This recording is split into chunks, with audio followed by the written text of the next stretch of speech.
So hi, very good evening, and happy New Year to all of you. कितने साल बाद मिल रहे हैं? So last year January we started, but there are two new batches also. With them I'm meeting for the first time. So RB 17 and RB 8. So barring RB 4, there is a little bit of introduction for the RB 8 and 17. So unfortunately I was not there for your modern classes. But here for art and culture, so I am Neeraj Rao, and I am one of the founding faculties of the institute. And so right from the inception, I was the one who is responsible for entire history section, but now I'm not taking most of it. Okay? In few of the batches I'm taking, some other classes, some other subjects, and till this date, art and culture is the one subject which I'm taking in all of the batches. So in this art and culture topic, possibly we are going up to the 15 classes. Okay? So 15 classes, 14 to 15 classes are planned for this one.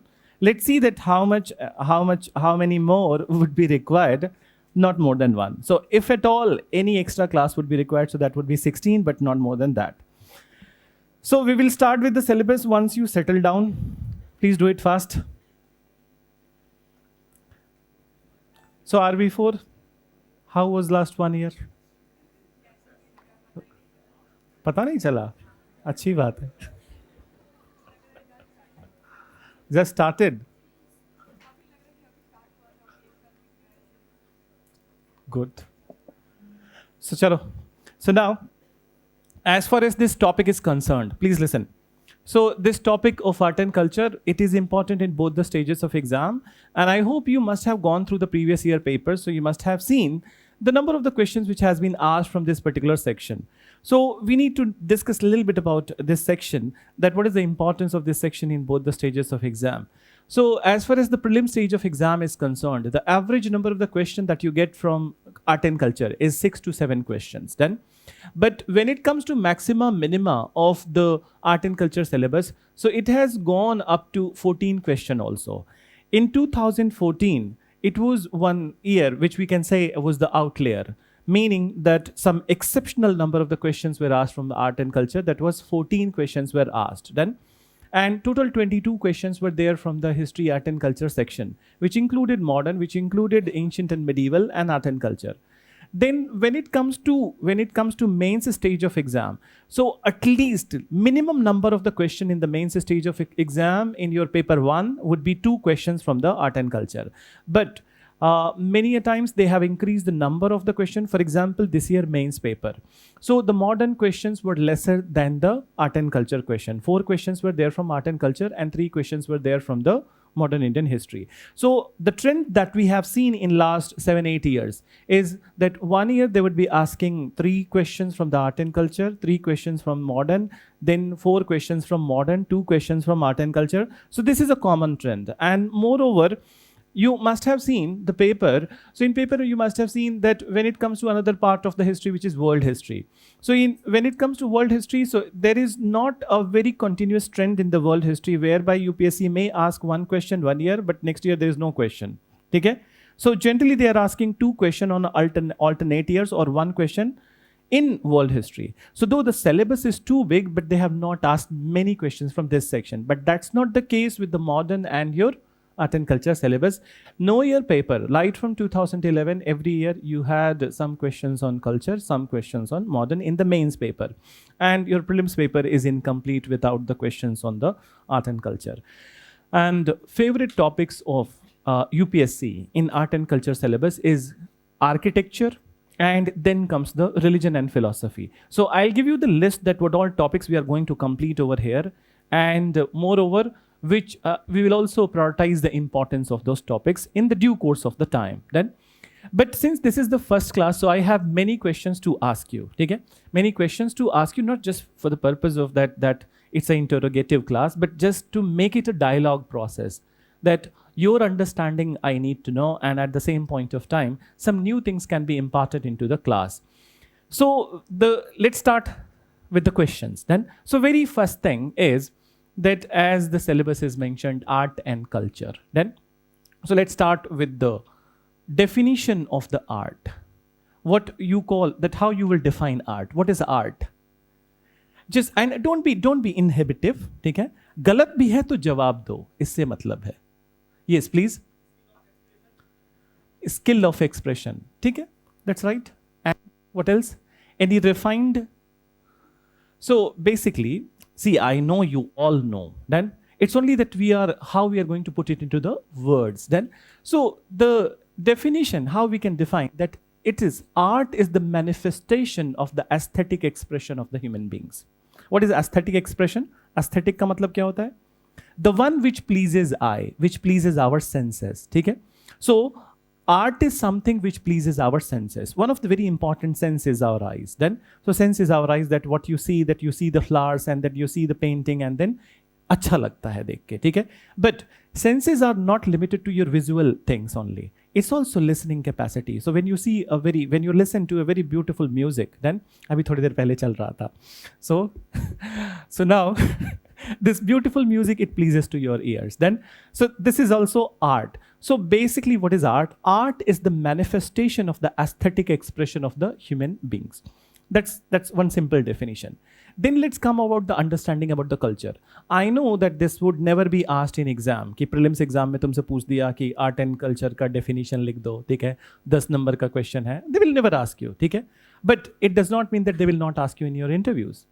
So very often it has been asked in the interviews that what is your understanding of culture? So what is your understanding of culture? What do we consider culture? Culture है क्या?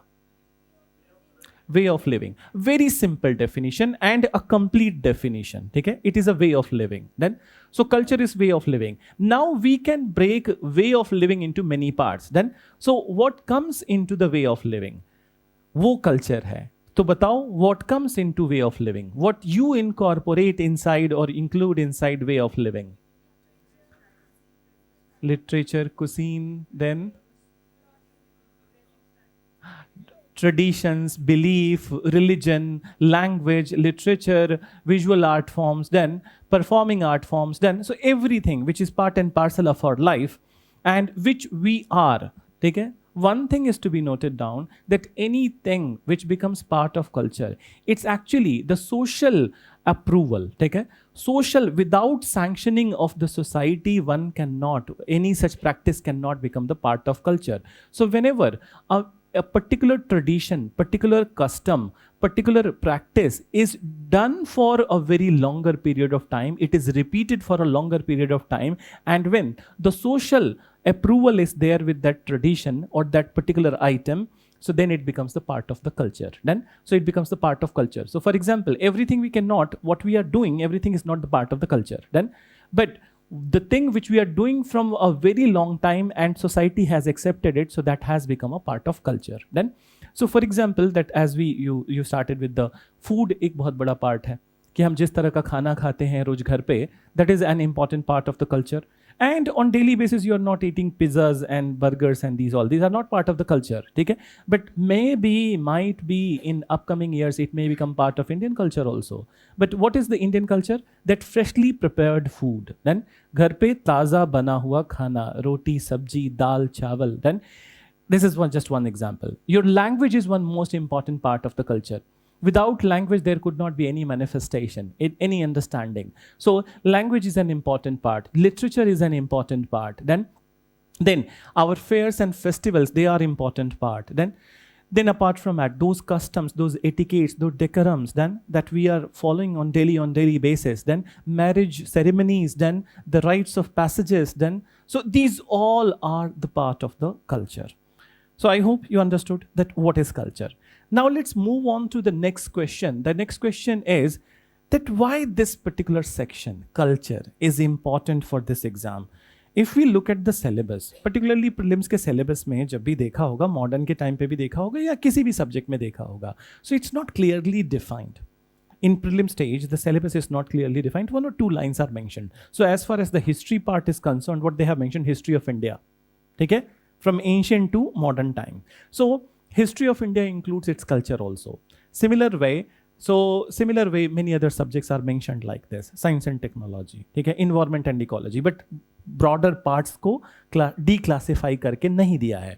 So now in prelims it is not defined, but when it comes to the mains exam, so syllabus is a little bit more defined. So you have seen that modern syllabus is defined, world history syllabus is defined, post-independence defined, society defined, वैसे ही culture is also defined. So very first part of the paper 1 syllabus is that art and culture of India, art, culture, architecture of India, language, literature of India, and various art forms.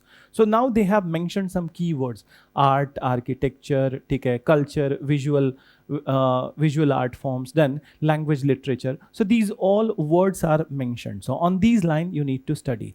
So why at the very first place the culture syllabus, culture is part of the UPSC syllabus, and why it is important for an administrator to know the culture, why it is part of this exam. So do you have any answer of it? Yeah, please. That's okay. And what else?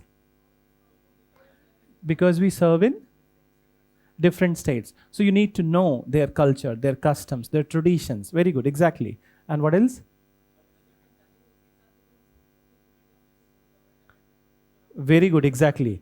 So जब तुम जानोगे तभी तो उनके बारे में कुछ कर पाओगे. अगर हम तुम्हें नहीं जानते हैं, तुमसे बात नहीं कर सकते हैं, if I cannot talk to you, if I cannot understand in your language, so how come I'll be doing anything for you? So to know the culture is all about how to formulate the policy.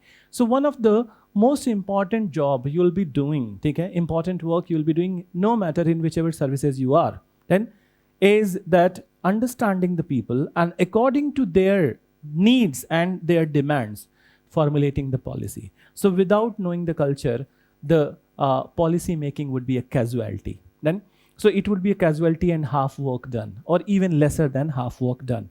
So to be a very effective policy maker, you need to know the culture. Then, and when you don't know the culture, your intentions might be right, but whatever you formulate, that may go wrong. So here is the time that we need to elaborate on many such situations, conditions, which highlights the importance of culture. And we will further link it to many other aspects. But before that, one more thing is to be noted down in mind, that culture, is it a static or dynamic?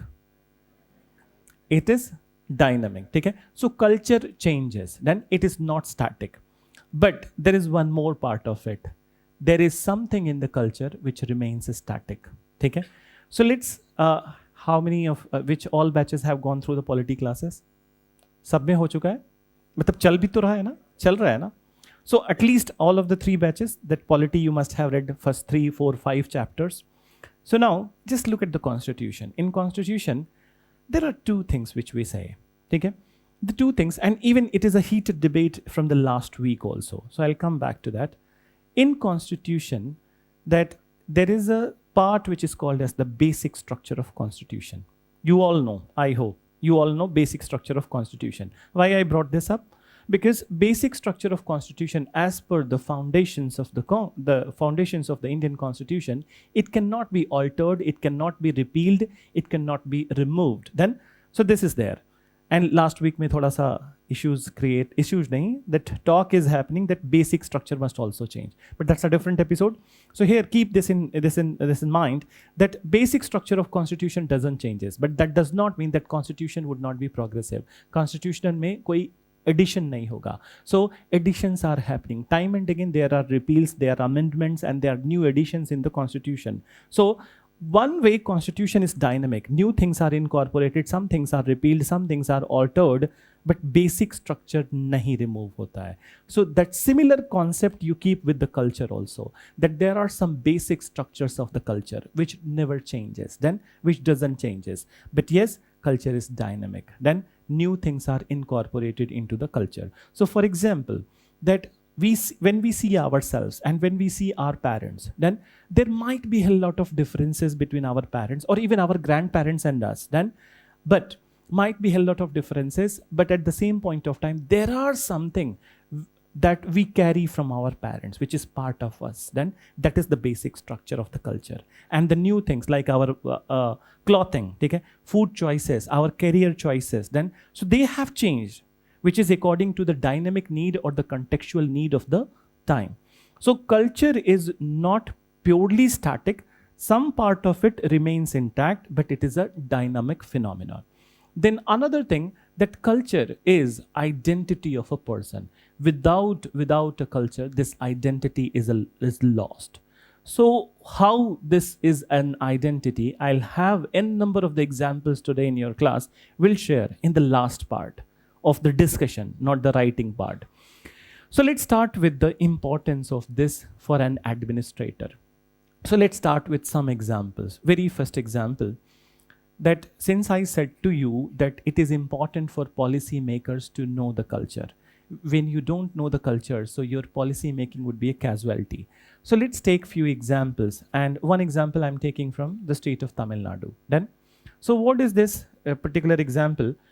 I hope all of you must have heard about one such festival which is known as Jallikattu. Okay?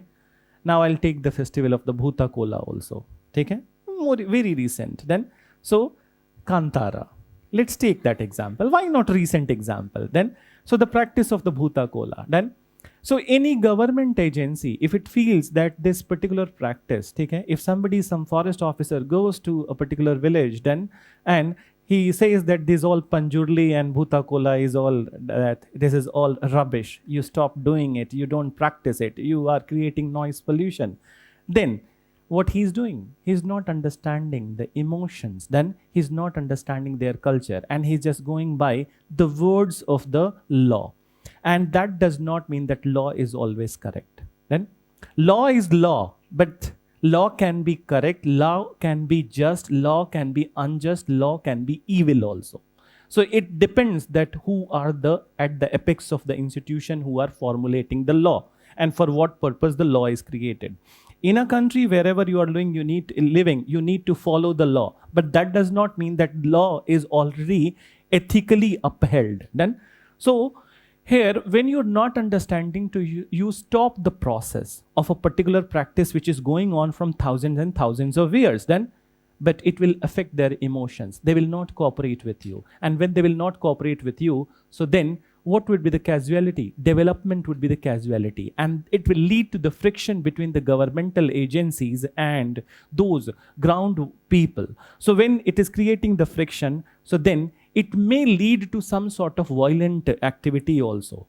So some sort of some sort of Naxalite activities also. So this is a problem, law and order problem for the state. So now, let's get back to the example of the Jallikattu. I have deliberately brought it.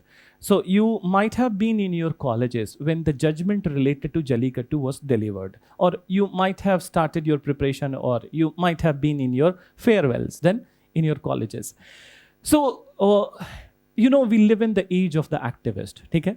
When you don't have any employment, so there is always open employment, that become an activist. Then, so you can file any case, you can just take any such facts and figures from anywhere, and then you file a case, and then you come into limelight, into the newspapers, into the journals, into the media, and then you get a job. Then, so there would be many supporters of you. They can be foreign supporters also, foreign agencies also, NGOs also.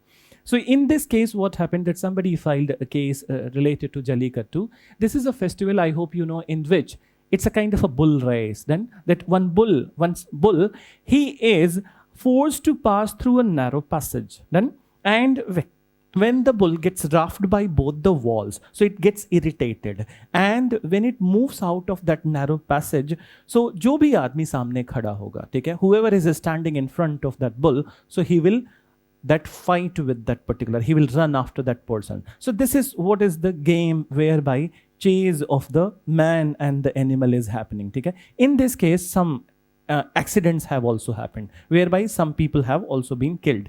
But since this practice is going on for thousands and thousands of years, so it has become a very intrinsic part of the culture of the Tamilkam society. So now, when the case was filed, so then the government, or not government, the government agency, the judiciary, it is looking at this particular Jallikattu festival from the angles of that what is permissible in the law and from where we can draw the line. So then they came up with a judgment whereby they ordered ban on the festival. Okay? So the ban on the festival. So when we look at the nitty-gritty of the law, it could be a right judgment from the perspective of the law. But when we look at the ethos of the people, so it was not a right judgment, where the people's will was not respected. And in fact, the blanket ban on one particular tradition which is going for 1,000 years is impromptu ban does not help. Then what will help? The gradual awareness.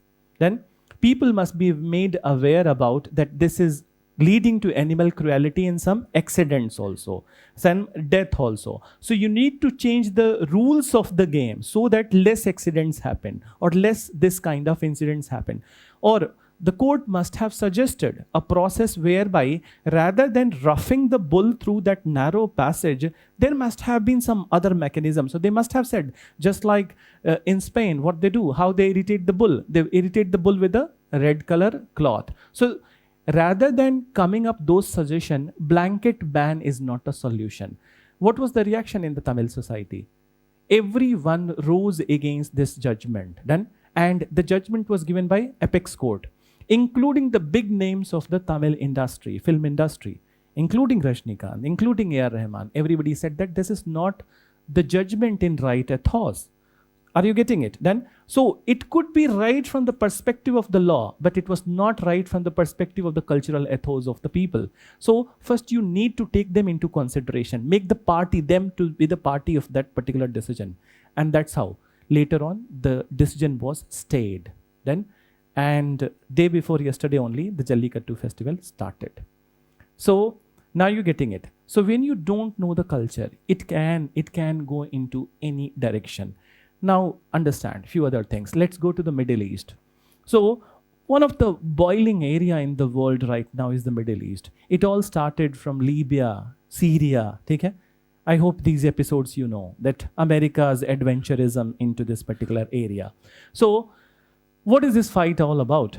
The one such big takeaway that we can take from these all fights in the Middle East is the fight of the identity, a particular cultural identity. Then, so they are all fighting for the cultural identity. And in fact, if you see all over the world, so it's all about a fight of a cultural identity. China claims that Taiwan is mine. Historically, it was mine. It's our culture which is exist in the Taiwan. And Taiwan says that it might be your culture then, but we want to be in the democratic setup then. So now China is keeping close eyes on Taiwan because of the culture. Then Chinese claim that Chinese say that some parts of the Tibet, that Tibets were the part of the China, but as per the Buddhist legacy, it's the part of the Buddhism. Okay? So most of the classes, you know, the history of the India and China war, it's all started with the Dalai Lama. Okay? Who is he? He is a cultural figure. He took refuge in India and that's how it all started. Then, so it's a cultural game which is happening all over the world. Then, now, so let's take some more examples that why it is important for you to know the culture. So I will give you some realistic examples, but otherwise, this example I'm repeating from last 10 years. ठीक है, थोड़ा सड़ चुका है. कुछ लोगों को पता भी है. तो कोई बात नहीं, but otherwise it is very right example. In 2001, there was a very severe earthquake in Gujarat. ठीक है? This earthquake was in Bhuj Anjar area. Then Bhuj Anjar is basically the upper part of Gujarat. ठीक है? नीचे वाले part में what areas are there? Ahmedabad, then Rajkot, Bhavnagar, these all areas are there. Surat, Vadodara, and the upper part, Bhuj is a big city. So there was one fault line which developed in Bhuj Anjar area, and this was in our lifetime. I hope all of you are millennials, including me, who is 4 or 5 years older than you. And so, अब इससे ज़्यादा क्या हो सकता है, ठीक है? So, नहीं, see, I realize RB4 वाले तो जानते हैं मेरे को, but RB17 और 8 वाले अक्सर तुम लोग मुझे लिफ्ट में मिलते थे, और you guys considered me as an aspirant. I'm very thankful to you. या कि मुझे यह इतना यंग समझने के लिए मैं घर में जाके बोला कि मैं अभी भी जवान हूँ, वो तो मैं हूँ, ठीक है. सो so now listen. So in 2001 this earthquake happened, and in this earthquake this was the highest casualty in India due to some any natural disaster. Okay? One was the tsunami and another was this one. So highest casualties happened. Large number of people died. Then 2001 is also one year where we need to see कि पिछके पीछे 2 साल में क्या हुआ था India में, 3 साल में. So I will go back to 1998. 1998 was the government of the Atal Bihari Vajpayee, and one of the decisions that he took was the nuclear test at Pokhran. You know it. Then, so nuclear test 1998, Pokhran nuclear test. After Pokhran nuclear test, soon after India did it, within 10 days Pakistan also performed the nuclear test. And then after all over world, everyone came up with a sanction. So what you're seeing today on Russia was the situation at that point of time towards India. Then, and up to certain extent towards Pakistan, because both the countries have gone for nuclear test. So sanctions were there from the Western world. Russia stood by side, okay? But otherwise, all the Western world, there were so many sanctions. But then after doing the nuclear test, Atal Bihari Vajpayee's government, they came up with a statement that India does not follows first nuclear use policy. So we will not be the first party to use nuclear weapons against the enemy country. We will be responding only. So after that statement, there was some reassurance which developed in some of the Western countries, which included the most mighty one, USA. USA at that point of time, you know that who was the president? Bill Clinton. Then, so Bill Clinton, and somehow some sort of good chemistry developed between Mr. Vajpayee and then Bill Clinton. So after that, what happened? That around 2001, in the early 2000, not 2001, 2000, Bill Clinton was invited to India. He came to India. He celebrated Holi over here. Then his entire family came, and then he visited many of the national parks also. So now some good bonhomie was developing between India and USA lifted many of the bans. Then, so USA lifted many of the bans, but 2001 India, it was not this much developed India. Then, and we still had a great crunch of the finances at that time. When this disaster happened, so we were in a quandary that what we must be doing. Then, कि हम क्या करें इस समय पे, that from where to seek the assistance. So one of the biggest aid provider in 2011 through 2001 earthquake, and earthquake भी 26 जनवरी को हुआ था, ठीक है? So 2001 earthquake was USA. Then now, so US, how it was helping? It not only provided the finances, but it also provided the support from their choppers, their modern equipments. So one of the need, ठीक है, most important need during any natural disaster is the food. That's a reality, that people must get right food, drinking water, ठीक है, medicines. So जो जिनके घर गिर चुके हैं, बचे हैं, उन्हें तो चाहिए ना, खाना तो चाहिए ना. So food aid was provided by large number of US choppers. US deployed near about 100 and 150 choppers to drop the food from the top, because entire area was not suitable for landing any chopper over there. So they were dropping the food then, and they were providing all the sorts of assistance. Now what happened, that people who were demanding to the government for this basic necessity, all of a sudden they refused to take the food. Then they refused to take the food, and they all started to protest against the USA, and there were anti-US slogans in the area where people have lost their near ones and dear ones. Then किसी का बेटा मरा है, किसी की माँ मरी है, किसी की बीवी मरी है, and just 1 week has gone past, and now they are protesting against US rather than mourning against their loss. You know the reason? The reason was that Bhuj Anjar area is a Vaishnav belt. Then it's a Vaishnav belt where 90%, more than 90% of the people are vegetarians. Then, and the food aid of the US included non-vegetarian food.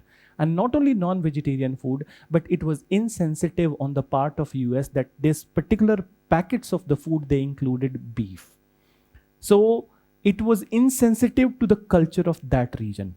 it might not have been insensitive to some other state of India, but it was insensitive for Bhuj Anjar area, which was Vaishnavite. They were vegetarians. So now they saw and they believed that when we are in a precarious situation, हमारे ऊपर आफत है. So when we are in a precarious situation, दूसरा मेरा फायदा नहीं उठा सकता. So they are saying it as an example that US is trying to take advantage of them. So whose fault is this? The fault is with the Indian IFS officers. Okay? The fault is with the US foreign officials. That it is their responsibility to know the culture of that region and accordingly provide the help. Then, so help provide karana is not the greatest gesture. The right help is the necessity. So they were not providing the right help. And it all happened because of the cultural insensitivity or lack of the knowledge of the culture of India. Okay? And that particular part of India. So I hope you got that. That's the example number one.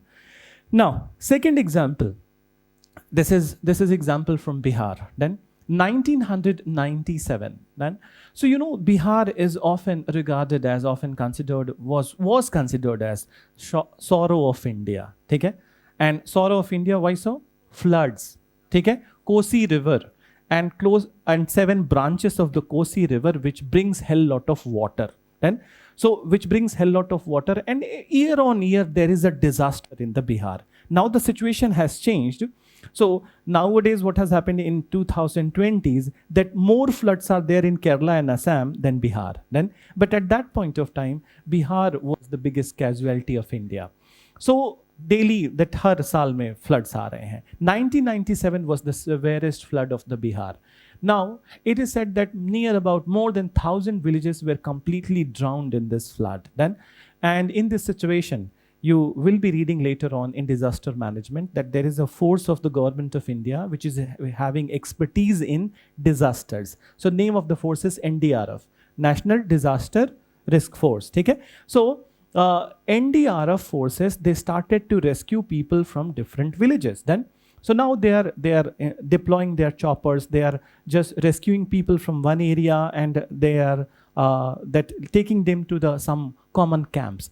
So camps were created and large number of people from the thousands of villages, they started to stay in the camps, which included large number of women, large number of girls, large number of children.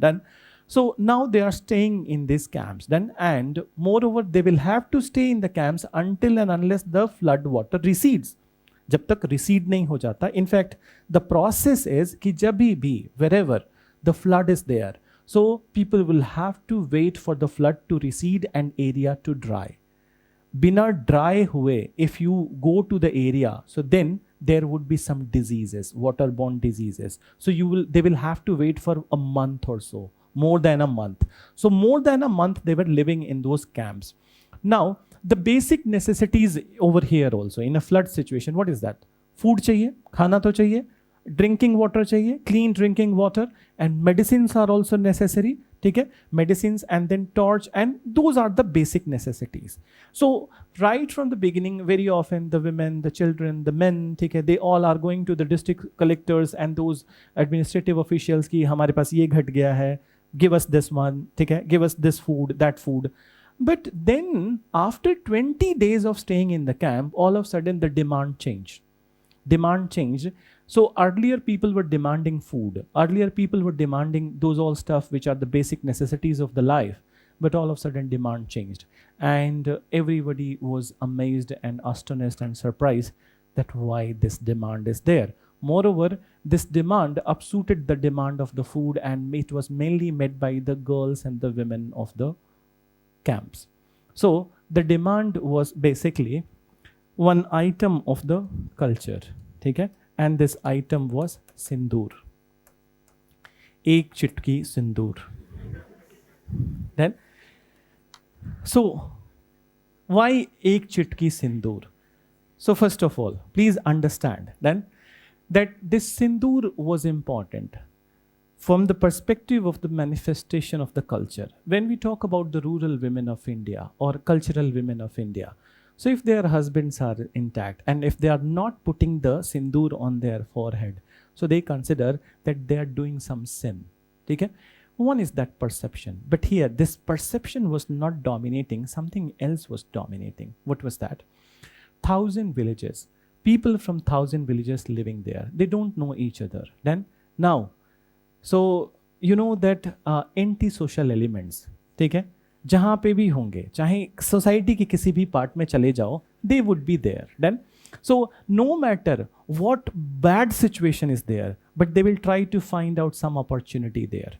So these anti-social elements, they started to target these women and the young girls. So young girls, and most of the time these anti-social elements, they were behaving like that. They believed that since they have lost their husbands, their family members, so it is the right time to sexually exploit them.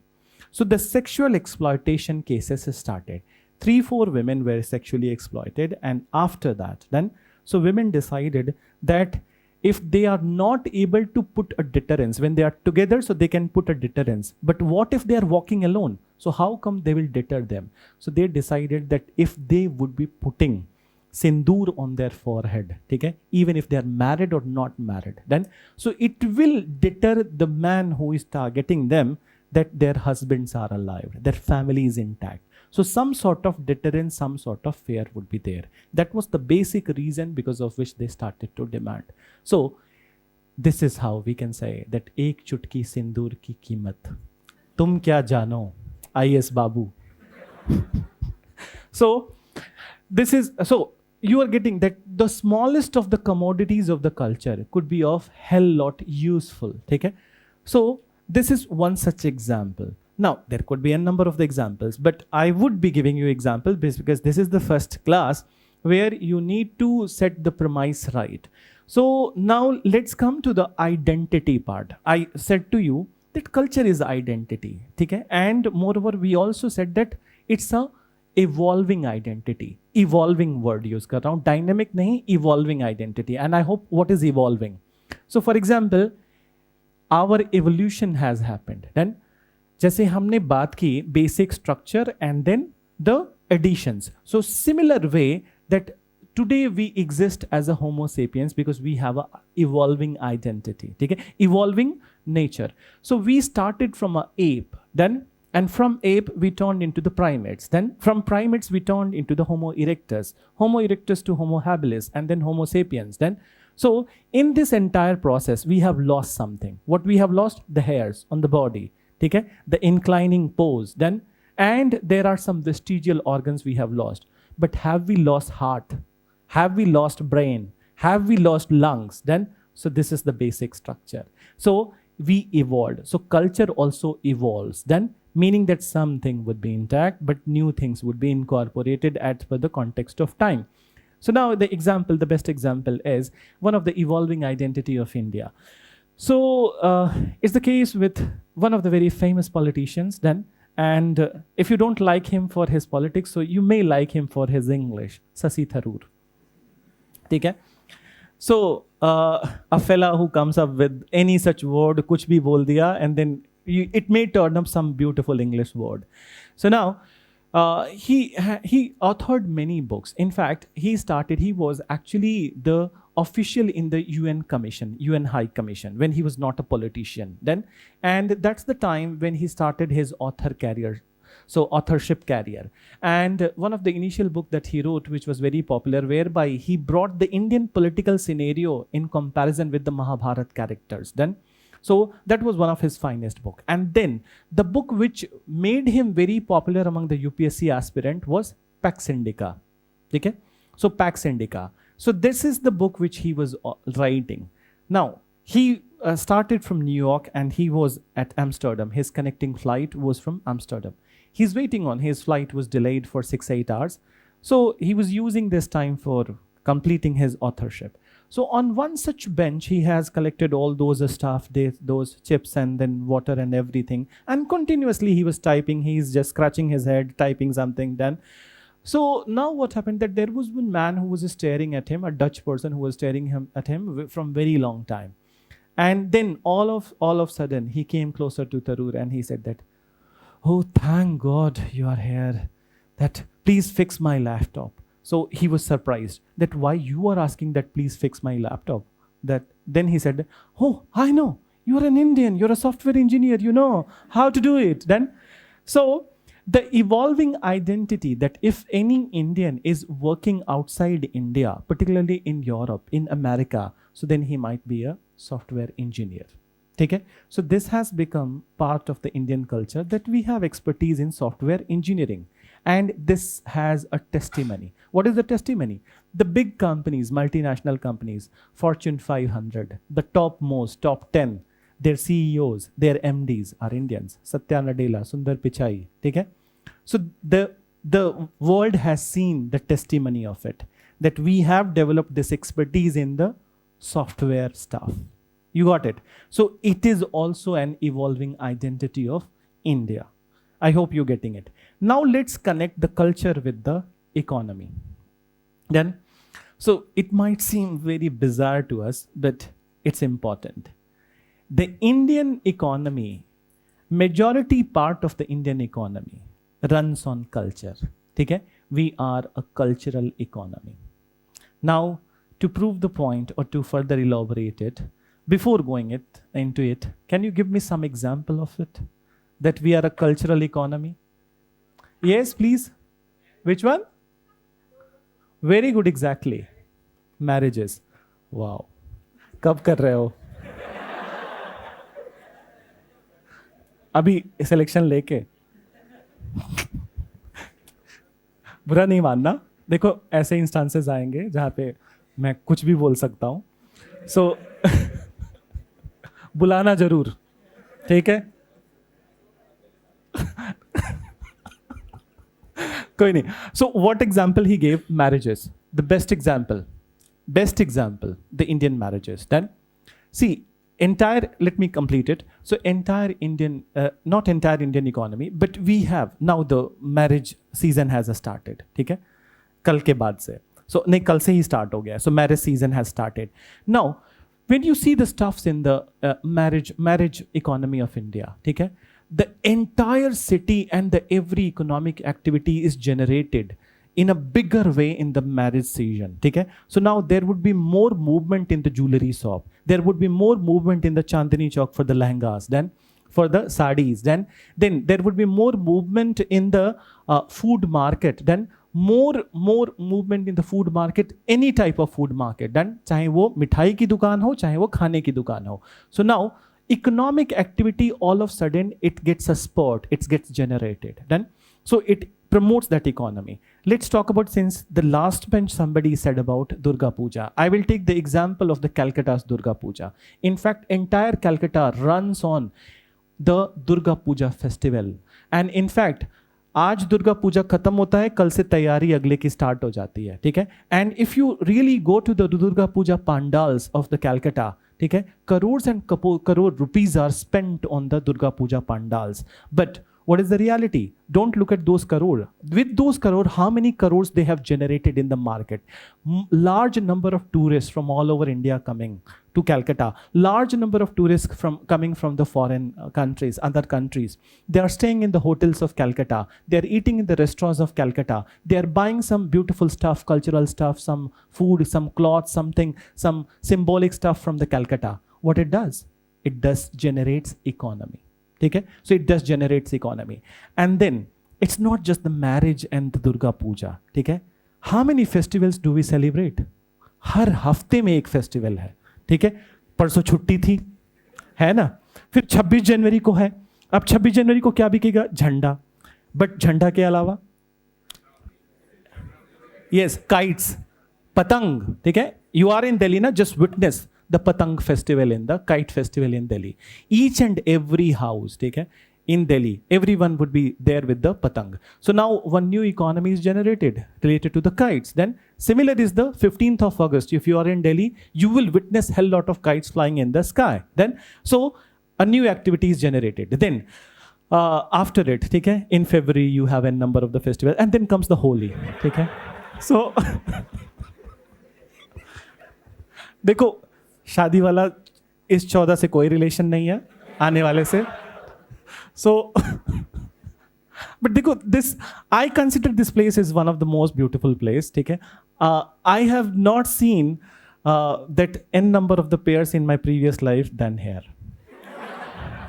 And ये podium भी अब ऊंचा कर दिया है vision वालों ने, तो यहां से तो सब कुछ दिखता है और जो बच जाता है वो कैमरे में दिख जाता है. सो एनीवेज, बुलाओगे तो जरूर आऊंगा तुम लोगों की शादी में, ठीक है? अरे कुछ हाँ तो बोलो. नहीं, अपनी वाली में नहीं बुलाऊंगा, इसीलिए तो मैं बोल रहा था कि तुम ही लोगों की तरह 3-4 साल बस यंग हूं तुमसे.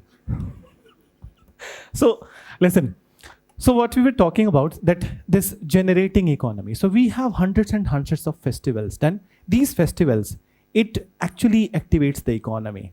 Let's connect our economy, cultural economy with China. Okay? So festivals of India. Let's take 2 examples only, Diwali and Holi. Okay? We have Diwali and Holi. And in Diwali, that earlier, gone are the days when we are sticking to the earthen lamps in the houses. Now what we have transferred our choices to the rice lamps. Okay? So rice lamps or rice lights which are there. And moreover, n number of the images which are created, or n number of the cultural stuff which are used in these festivals. So when the Diwali festival is very near, so the production starts in the Ganzhou, in Shenzhen province of the China. Okay? These all rice lights, okay, they are the one. Festival is in India, but they are preparing for India. All the things are manufactured in China. In fact, the idols, you may see someday you may find that the idols of the Lord Ganesh, then Goddess Lakshmi, it's all made in China. Then, so here, Indian cultural aspect, okay, Indian cultural festival generates economy in China. Then, similarly, this was an issue. Now we have curtailed up to a great extent the exports from China, but still it is a big chunk.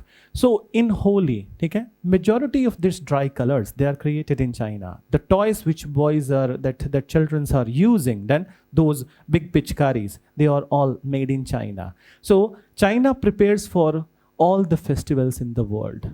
Its economy runs on the cultures of the world.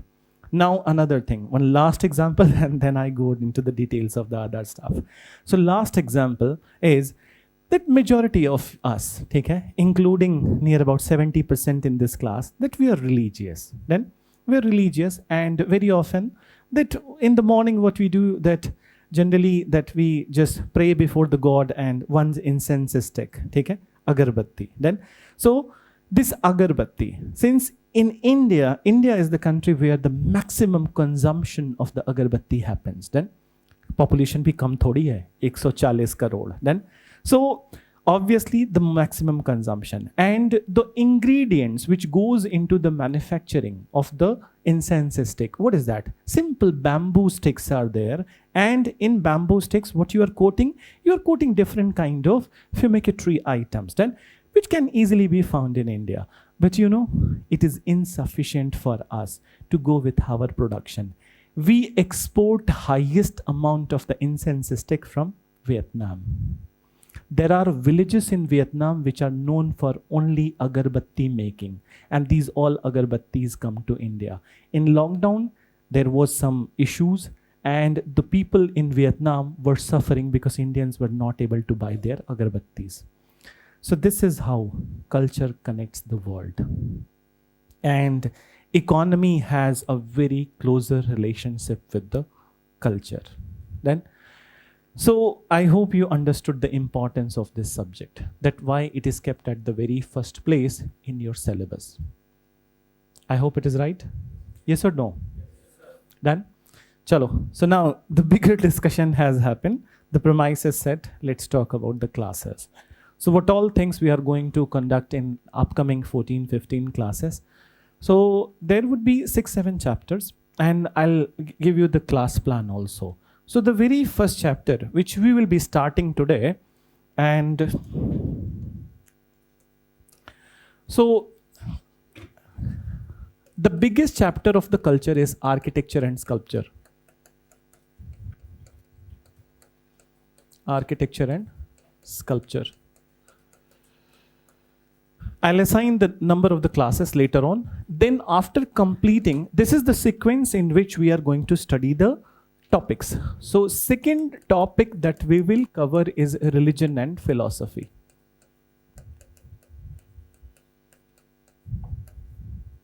Fourth topic, third. So third topic, Indian classical dance.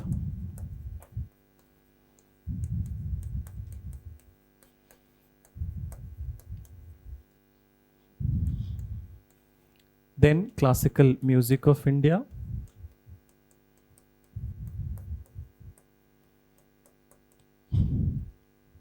Number 5, Indian painting.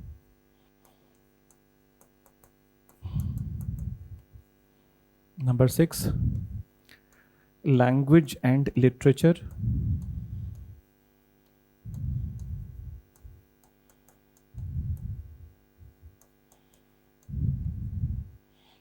Seven,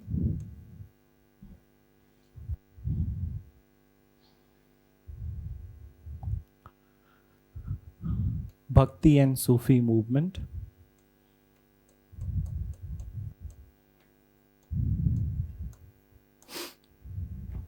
Bhakti and Sufi movement. And the last one, theatre.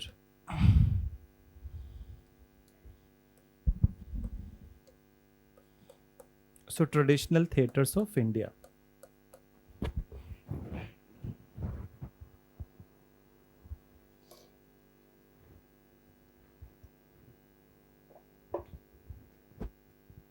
So see, these are the topics that we are going to cover in the upcoming number of the classes which I mentioned, and I'll assign some numbers to these topics.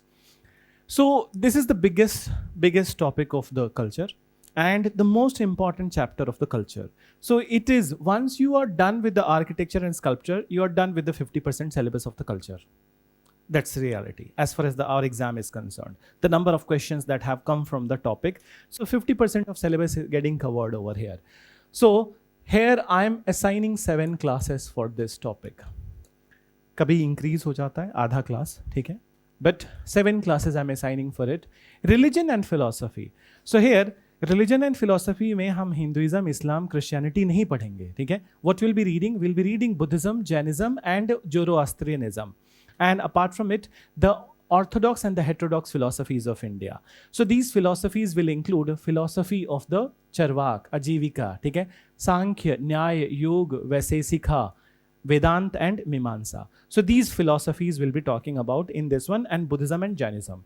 Moreover, Buddhism and Jainism is one of the most important topic as far as prelim exam is concerned. I have not seen paper in last 10 years where there is no question from the Buddhism and Jainism. So it is an inevitable fact that if there is a prelims exam, so there will be a question from either Buddhism or Jainism. दोनों में से किसी एक में से questions होंगे. Then the next part, classical dance and classical music, ठीक है? So Indian classical dance, so 8 classical forms are there starting from Bharatanatyam till Kathak. Then, so this will do. So the possibility of this section that every year we get at least, ठीक है? Every alternate year एक question, or that एक साल 1 year they ask from music, 1 year they ask from this one, ठीक है? So dances. So this is topic. Then Indian painting, it is one of also highly repeated topic in the UPSC exam. They do ask a large number of questions. In fact, in 2022, September, government released a new NCERT on the painting. Then, so a new NCERT on the painting. So there is a possibility in the upcoming years, that in 2023 and 24, good number of questions can be there from the painting. And then is the language and literature, very important part from both the stage of exam. So equal number of questions have been asked in the prelims exam and the mains exam from language and literature. And Bhakti Sufi is also a favorite topic of the UPSC in prelims also, mains also. Theatre is mainly prelims examination. So religion and philosophy, I'll take 2.5 classes. Then Indian classical dance, 1.5 classes. Music, 1. Then painting, probably 1. Language literature, 1. And these 2 topics combined, it is 1. So how much is there? 4, 7, 11 and 11 and 4. So 15. So total 15, this is the estimate of the number of the classes. but it can increase at least one class also. Okay? So this is how we are going to start with. Moreover, since we are going to start with the architecture and sculpture.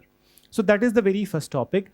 But architecture and sculpture, before moving into this topic, we need to go into a classification chart. So very first thing which I'm going to do is to create a classification chart.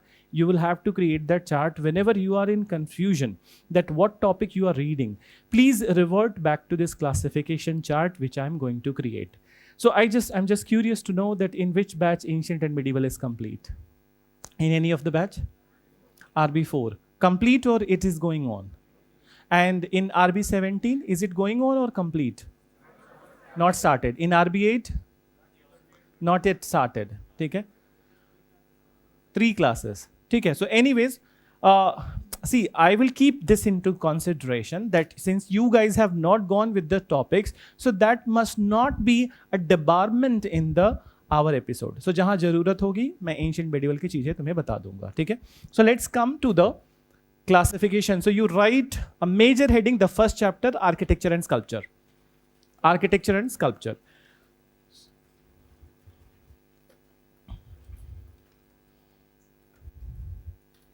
So architecture and sculpture, and moreover, so when we say architecture and sculpture, कौन से period का? So the periods are ancient, medieval, and modern period. So that's what is the classification chart is all about. So now we will start with the ancient architecture of India. So I'm writing 3 major headings. So the first major is ancient architecture. Then would be the medieval and modern. But I'm not writing medieval and modern right now. First, let's see the ancient architecture. So ancient architecture and the other stuff related to architecture. We will start from Indus Valley civilization.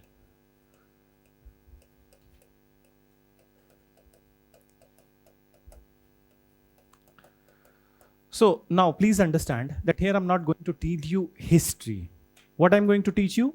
The architecture, sculpture, and other town planning stuff of the Indus Valley civilization. Then after Indus Valley civilization, the next is Maurya age art. A big gap. Maurya age art. Maurya age art. Then, so Indus Valley civilization was from 2600 BCE to 1800 BCE. Then, so see the connotations which I'll be using in the classroom. I will not be using the BC and AD. So let me clear the premise. Why I'm not using BC and AD? Because BC, what is the meaning of the BC? In a formal way, not informal way. Then, so, yeah. So tell me, what is the meaning? Before Christ. And what is AD? Anno Domini. Then, so before Christ, the wordings are very clear. Before the birth of the Christ. And what do you mean by Anno Domini? The meaning of this word is in the light of in the year of the Lord. The particular meaning of the AD is Anno Domini is in the year of the Lord. So whom they consider as a Lord? Jesus Christ. Then, so Jesus Christ is the Lord, and when his birth has happened, so all the years which followed after his birth are Anno Domini. So looking at these particular terminologies, they are according to the Christian terminology. Then, but we don't live in the Christian world. We live in a secular world. Then, so the world felt that these terminologies must be removed and some secular terms must be there. So that's how the new terminologies that we are using, BCE and CE. So full form of the BCE, before common era. Then, and CE means common era. Then, so AD is similar to CE and BCE is similar to before Christ. Okay? So we are using this much. So Indus Valley civilization, its time period was 2600 BCE to 1800 BCE. Okay? So this is the time frame. And then what about the Maurya period? So roughly, Mauryas, the foundation of the Maurya Empire, it happened in 321 BCE. And Mauryas, their rule declined from India 185 BCE when the Pushyamitra Sung killed the last ruler of the Mauryas, Brihadratha. So Maurya age art would be in this bracket, 321 to 185 BCE. Done?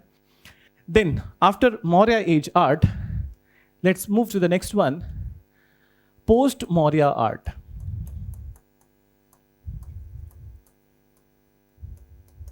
Post Maurya art. And when it comes to post Maurya art, so post Maurya period, roughly we considered 200 BCE to 200 AD. AD मत लिखो, CE, ठीक है? So 200 CE as post Maurya period. So 400 साल, ठीक है? These 400 years will be coming under the category of the post Maurya art. Then after post Maurya, one of the very important phase of the architecture in India was the Gupta art. So Gupta period art. And Gupta period, as you know, you must have those batches which have studied. So they know 319 was the foundation of Gupta by Chandragupta. And Guptas completely declined from India 550 CE. Then, so 319 to 550 CE. Then, after this one, Gupta के बाद then South Indian architecture.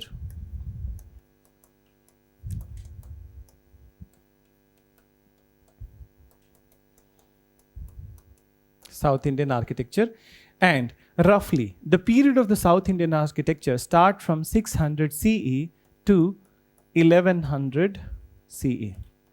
Okay, so this is the time bracket which we are going to see in the ancient period. Then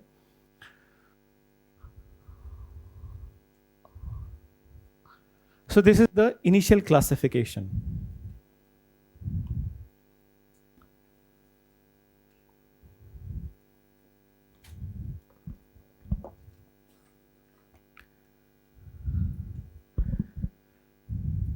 Clear? Done? So now I'll just remove this part.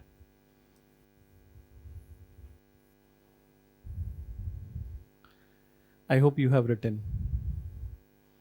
So timeline, sometimes it is helpful in solving the questions. And particularly in ancient history, timeline is very important. So this is what is all about the ancient period. Now you write in the medieval period. So medieval art. And now medieval period is basically divided into two phases. The two phases are, one phase, very crystal clear division is there, Delhi Sultanate and Mughal period. So first we will create one line like this, and this is Delhi Sultanate. Then, so architecture of Delhi Sultanate basically. And moreover, listen, अब इसमें थोड़ा ध्यान से सुन लो, that when it comes to the architecture of Delhi Sultanate, so there were two types of the architectural things happened during the period of the Delhi Sultanate. These two types were basically, the number one is the initiatives, architectural initiatives which were taken by the sultans of Delhi. That is number one. And second one, those architectural initiatives which were taken by the provincial rulers, not by the Delhi sultans. Okay? So the ones which were taken by Delhi sultans. So there are two types of architecture at this time: imperial art,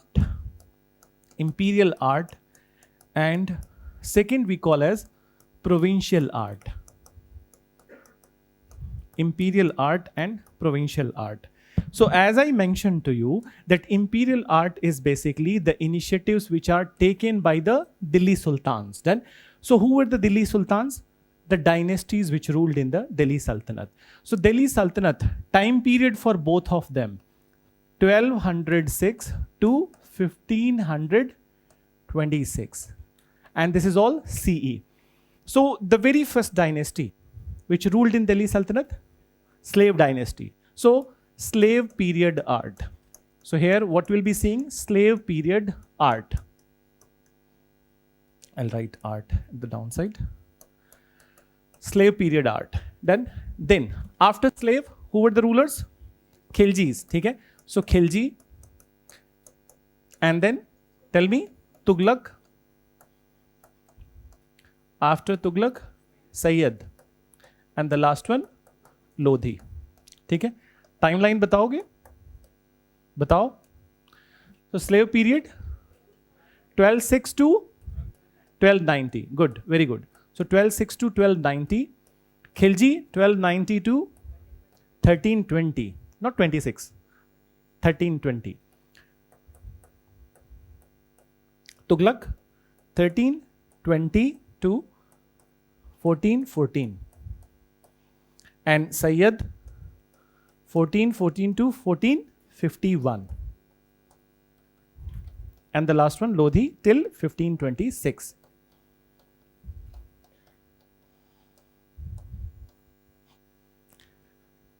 So this is 90 essay, basically. Write it thoda quickly so that I can go with the provincial.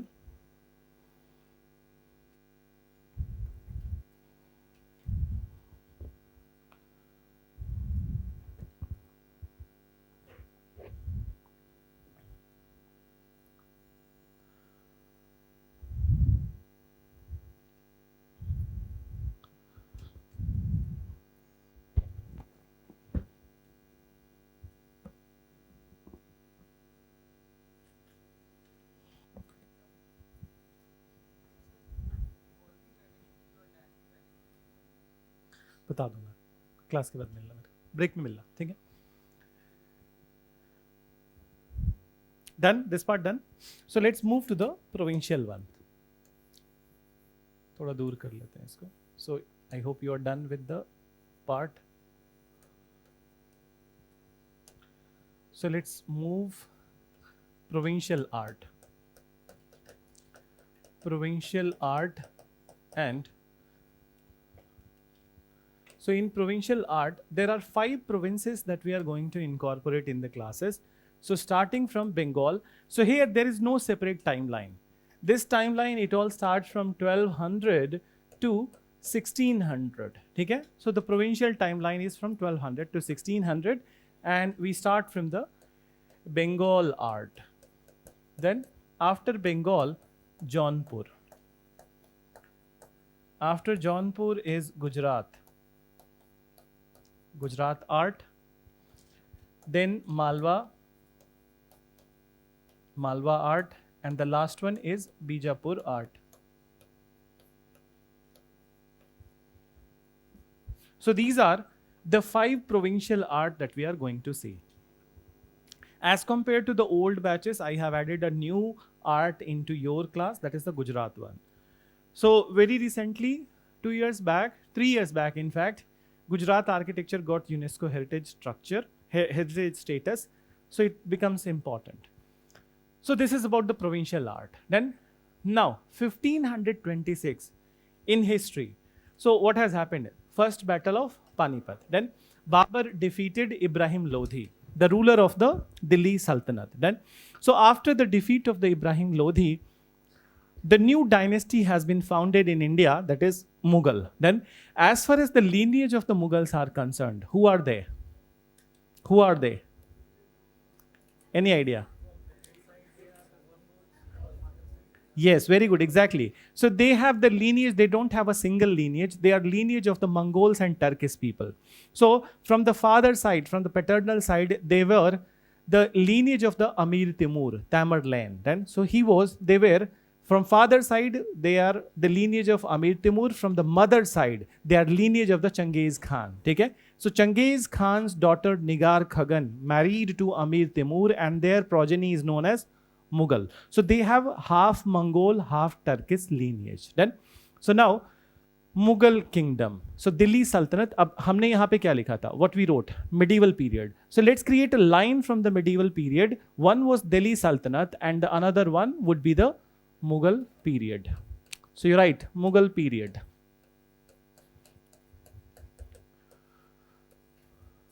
So Mughal period, and Mughal period, as we know, 1526 to what time? 1707. Yeah, 1707 till the death of Aurangzeb. And then after the death of Aurangzeb is the topic of the modern Indian history. You start modern Indian history syllabus from the death of Aurangzeb, 1707 onwards, which is the rule of the later Mughals. ठीक है? So वहाँ से start किया होगा modern. So now In Mughal period, since it is one single dynasty, so here we are going to mention the name of the rulers whose contribution is counted in the architecture. So the very first ruler, as we all know, was Babur. Then, and Babur was followed by Humayun. Okay? So Babur was followed by Humayun, but both were unfortunate enough. Basically, Humayun was unfortunate to create any structure in India. So they don't have any architectural initiative, okay? Landmark architectural initiatives in India. So basically, the real architectural activity in the Mughal period, it started at the time of Akbar. Okay? So we'll start with the introduction. We will be mentioning when we'll be in the topic. So we'll be mentioning about the contribution of Babur and Humayun also. But in this chart, we will start with the Akbar. So Akbar's period. So basically, the architecture during Akbar's period. So Akbar's period was from 1556 to 1605. Okay? So starting from Second Battle of Panipat.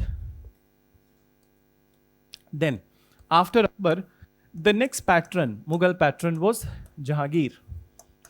His timeline 1605 to 1627. And then Shah Jahan. So the climax of Mughal architecture. So Shah Jahan's period, and it is from 1627 to 1658. And the last phase of the architecture at this time, Aurangzeb.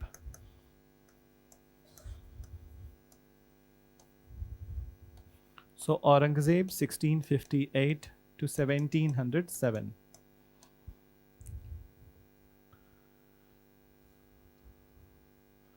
So this is the Mughal period you needed to write. Then, but there is one more stuff over here. Just like in Delhi Sultanate, we mentioned imperial and provincial.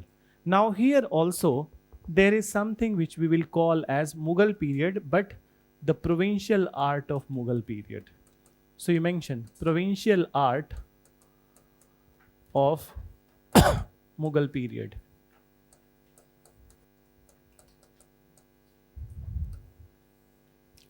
So there are two provincial arts that we take into the consideration in this topic. One is Sikh architecture, and second one, Rajput architecture.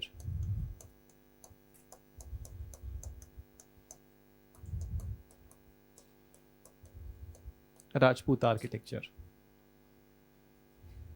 Done? So this is what is all about ancient and medieval. Let's move to the modern.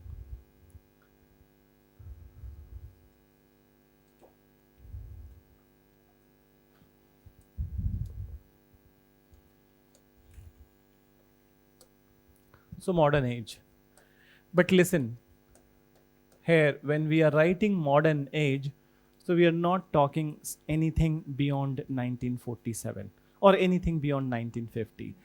What we are going to see in the modern age is 1800 onwards to 1947.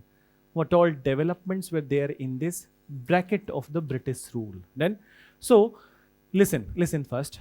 In modern, I think in all the batches modern is complete. 8 and 17 also modern is complete. Okay? So you must have read about the advent of Europeans and Portuguese. We know they were the first to come to India, last to go.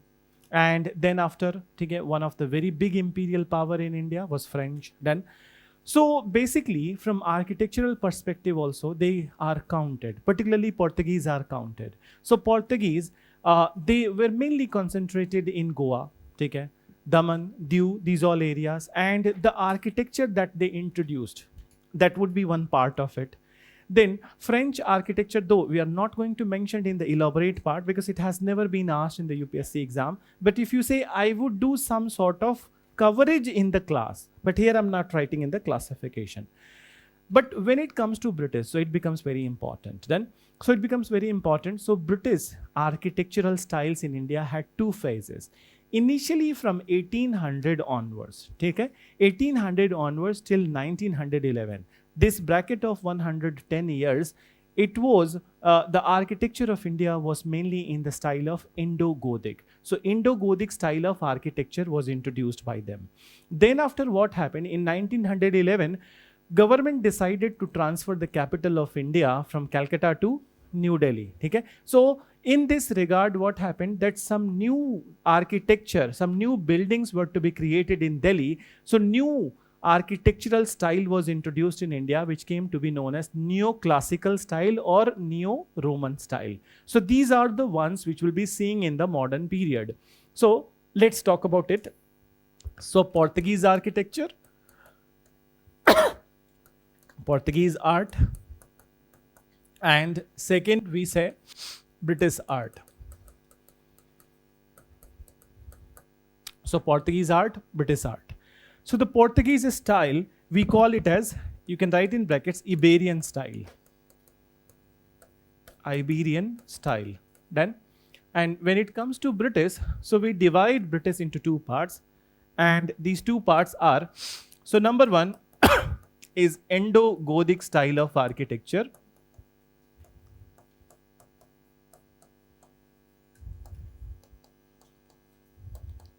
Indo-Gothic style of architecture. And number two is neoclassical or neo-Roman style of architecture. So these are the two styles. And one more topic we'll write in this one. So this is the modern period. And in modern period, one last one. So Portuguese, British, and contemporary Indian. Contemporary Indian style. So in this episode, the last topic is Awadh architecture. Awadh architecture. So these many topics we are going to cover in architecture and sculpture.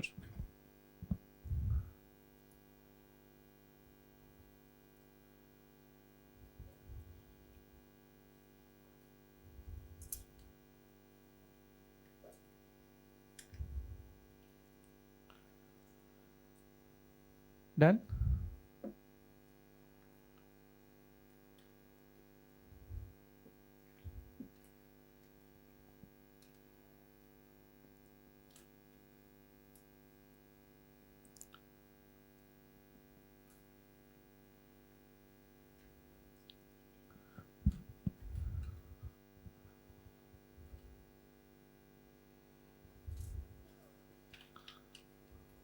So this is what is overall picture, that this much was in modern, and so modern Portuguese, British, and contemporary Indian style.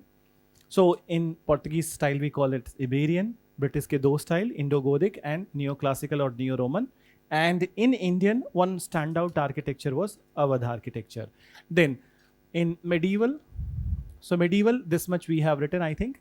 So medieval और वो भी cover हो गया, ancient भी cover हो गया. So in medieval, Delhi Sultanate part and Mughal period part. In Delhi Sultanate, imperial art, the initiatives which were taken by Delhi Sultans and the initiatives which were taken by the local rulers. Done. So that is provincial art. So here, slave period, Khilji period, Tughlaq period, Sayyid period, and Lodhi period. And in this, Bengal, Jaunpur, Gujarat, and Malwa and Bijapur. So Mughal period, provincial art of the Mughal period, and the Mughal rulers. So their names, and then here Sikh architecture and Rajput architecture. Now there is one more part that I need to mention over here. You don't need to write in your copies. So though this much section has taken more space of our board, but when we are going to study this particular topic, this will take more than 70% of our time. Okay? So ancient architecture will take more than 70%. So it means that out of the 7 classes, 5 classes are for this. Okay? And out of the questions which UPSC has asked, 90% are questions are from this. Okay? So I'm giving you this prioritization that accordingly you can prioritize if you are less on time. If you are giving exam this year, so this is how you can prioritize your revisions. Done? So now, listen. So in Indus Valley civilization, so the focus of the Indus Valley civilization obviously is the town planning of the Indus Valley. Then there are other stuff that we'll talk about. In Maurya period, the focus architecture of the Maurya period was their stupa and pillars. So pillars and stupa are their focus. Post-Maurya art, the focus of this art is basically sculpture. So sculpture, Gandhar style, Mathura style and Amravati style. Then Gupta period, the major focus of this period is temple architecture. So here we are majorly going to deal with there are other stuff also, but majorly going to deal with the temple architecture. And South Indian architecture is also about temple architecture. Then, so it takes little bit of more time. So now let's start with the number one, which is Indus Valley civilization. So you are writing heading, but meanwhile people are asking about the sources for art and culture. Okay? So before I would suggest any source to you, I would like to know that if you have already gone with some source, or you have bought something from the market, कुछ खरीद लिया है, कुछ पढ़ रहे हो. So who all are in no zone? Raise your hands. No zone. This is the best zone. And those who have purchased any NCERT, you are also in best zone. हाथ उठाओ, ठीक है? Second best zone. So which NCERT? Introduction to Fine Art Part 1. Have you bought both the parts? Second part also? Second part is about paintings, जो मैं अभी थोड़ी देर पहले बात कर रहा था, ठीक है? So second part is about paintings and first part is about architecture. So those who have purchased, what is the feeling about that particular book? Is it simple or is it complex? It's highly complex. It is one of the worst NCERT that NCERT has released. Yeah, I'll tell you the story of it. In 2011, that NCERT was released, and in reality, what happened that after that, there were questions. There were questions from the NCERT in upcoming 2-3 years. In 2012, some questions. In 2013, some questions. But all of a sudden, what happened from the NCERT circle itself, there was a lot of criticism of the book because it was written in a very complex manner and the wordings are not very clear. So slowly what UPSC did that after 2015 onwards, it stopped asking questions from that NCERT. Okay? Now the second NCERT which is released right now, it is an NCERT purely on the paintings. So Introduction to the Indian Art Part 2. And moreover, when you purchase that NCERT, so sometimes you get heavily bored that the stuff this much given in the NCERT. So I would rather suggest to you or request to you that if you are going to buy that NCERT, second part also or first part also if you have bought, so please use it for seeing the images and reading the description of the images. Okay? You don't need to read each and every part of it because if you start reading these two NCERTs, I am very sure that it will consume 1.5 months of yours. So 1.5 months of yours, in that period, there are some other subjects which you can revise 3 times and which can fetch you more marks. So in this exam, particularly, you don't need to be emotional about the books. You need to be more sensible about the sections which have most cost benefit analysis. Okay? So most important contribution to your selection. So for example, that ये 2 NCERT पढ़ने के बजाय, to be realistic, ठीक है? ये 2 NCERT पढ़ने के बजाय, I would rather suggest you read your polity. Obviously, polity जो भी पढ़ रहे हो, चाहे polity की classes कर रहे हो या फिर then if you're reading Lakshmikant. So then, out of 15-16 questions which would be asked, so if you're working more on your polity, so 15-16 questions are asked, 14 आराम से correct कर ले जाओगे, ठीक है? But there is no guarantee that these 2 NCERTs you have studied for the art and culture, and if 7 questions are asked from art and culture, you'll be able to address even 1. So ऐसा नहीं है कि मैं पढ़ाता हूँ तो मैं बताऊंगा कि नहीं यही तो पढ़ना है, आर्ट एंड कल्चर से पूरी दुनिया आती है, ठीक है? उसी से तुम्हारा सिलेक्शन होगा. See, my motive is that you clear exam, okay? And you must do the cost benefit analysis. Moreover, I would tell few things related to the art and culture syllabus, okay? So last 10 years, okay? I'm teaching this subject from more than 10 years, but I'll tell you the trend of the last 10 years. So whatever I delivered in the classes, this 15 number, earlier it used to be only 8 classes, then I increased to the 10 classes, then 12 classes, and now I have made it stable on the 15 classes. So in this 15 classes, whatever that was done in the class, okay, I have seen, okay, I'm not boasting about it, okay, and I will not be egoistic about it. 85% of your culture question are solved from the class notes. 15% there is no guarantee. There is no guarantee. Then, so 15% there is no guarantee from any book also. So 85% of questions will be solved from your class notes. And now, moreover, what has done that I have done from last 1 year, I have added some more topics into the classes. So for your sake, this new NCRT which has come, the painting one, so I have already incorporated into the classes. So whatever information that is there, I would try to incorporate as much as possible in your classes so that your pain would be lessened. कि तुम्हें वो NCRT नहीं पढ़नी पड़े. Then the next one that people generally ask about some guidebooks in the market. I would not suggest any guidebook from the market. I am not in the favor of any of the guidebook from the market. And then people do ask question about the CCRT. ठीक है? Have you heard about CCRT? So ये Ministry of Culture का website है. So CCRT has some stuff, but the same problem exists with the CCRT that they have written the stuff in a very complex language. Then, and moreover, there is one chapter which they have written, language and literature. I just want to take the printout of that page and go to the person who has written that particular stuff. We'll ask him कि कहना क्या चाहते हो भाई, ठीक है? So this is the reality that things, if they are kept on the website, does not mean that they are very useful. They are not at all useful. So some of the part of the CCRT website is useful, but not everything is useful. So you can cherry pick some topics from there. Then one more source people ask very often is NIOS material. Okay? National Institute of Open Schooling. Okay? So this is also Government of India institution. So you don't need to read that also. A maximum that you can do, you can see language and literature part from NIOS. Otherwise, there is no requirement of NIOS. Then, so what is my suggestion is that NCRTs, these two NCRTs, don't buy from the market, download it from the web, and only see the images and the description of the images. So last 10 years, the questions which came from these NCRTs, 90% of these questions were based on the images and the description. ठीक है? So you do this much. उसके अलावा उसमें बहुत कुछ करने की ज़रूरत नहीं है. And as far as possible, as much as possible, I will incorporate everything in the classes. Then one last question. ठीक है? Without you asking, I'm replying for you. What about vision material? जो 67 pages के हैं. ठीक है?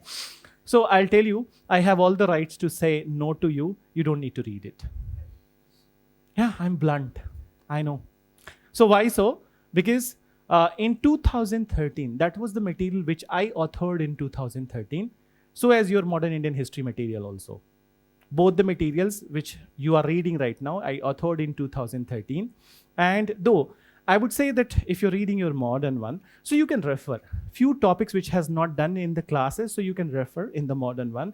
But in your art and culture, I have not done any value addition in that topic. And moreover, it has never been revised. So what you do in the classes, what you write in your class notes would be much more than what has been written in the printed material. ठीक है? But collect करना नहीं भूलना, collect कर लेना. ठीक है? और जब तैयारी हो जाए, सिलेक्शन हो जाए, तो हिंदू के बंच के साथ बेच देना. ठीक है?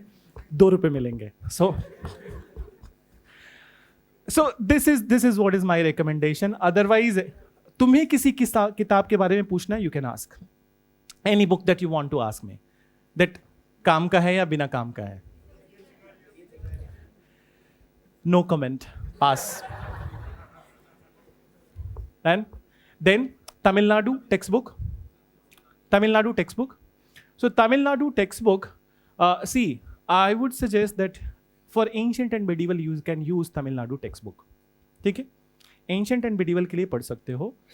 Culture part also little bit is there, then which is there in the ancient medieval itself, then so you can refer if you have time. अगर जो 2024 में, if you are going to appear in 2024, you must read it, ठीक है? But otherwise, if this year you are appearing, so you can leave it. Then, since you are insisting on the Singhania, so I would not say that's a bad book, ठीक है? But that's a very bulky book, ठीक है? Very bulky book.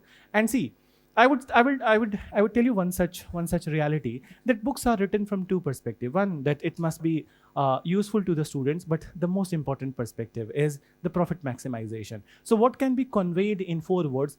The authors would like to convey it in 400 words. So that's the one part, that bulky. So there also you need to cherry pick. And moreover, the number of the chapters which are included in majority of the books which are there in the market, they are redundant. So they are redundant. Culture and law, ठीक है? पढ़ने की जरूरत नहीं है. You yourself can associate. Just like today, we associated culture and economy. कहीं और से पढ़ के उसको करने की जरूरत नहीं है. You are reading newspaper, you are seeing the movies, you are seeing the stuff. Use that all information that you are able to receive from the different ends. You can write a very beautiful answer just by watching some movies. That's a reality, ठीक है? This exam is not about that you will be mugging up some n number of the books and then only you will be able to clear.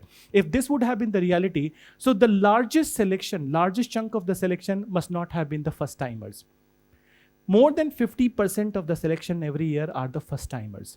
और reality ये है कि first timers के पास इतना time नहीं होता है कि सब किताब पढ़ सकें. You know it. Then, so second attempters, third attempters, they also get selected and they have much more exposure to the books and then other stuff. But why large number of the first timer or very first attempters, they are going to clear the exam?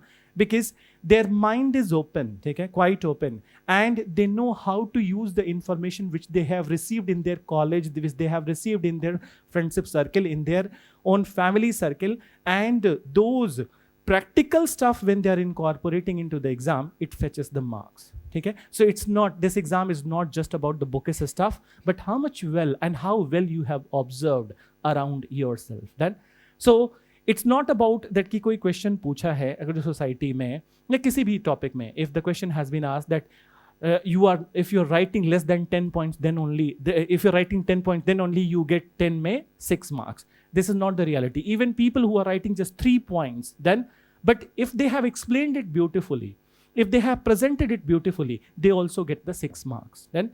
So please keep in mind, excessive mugging up is not necessary, but at the same point of time, application of your existing knowledge is very important. So for every stuff, you don't need to read कि इस किताब से पढ़ लेते हैं, उस किताब से पढ़ लेते हैं, कोई ज़रूरी नहीं है.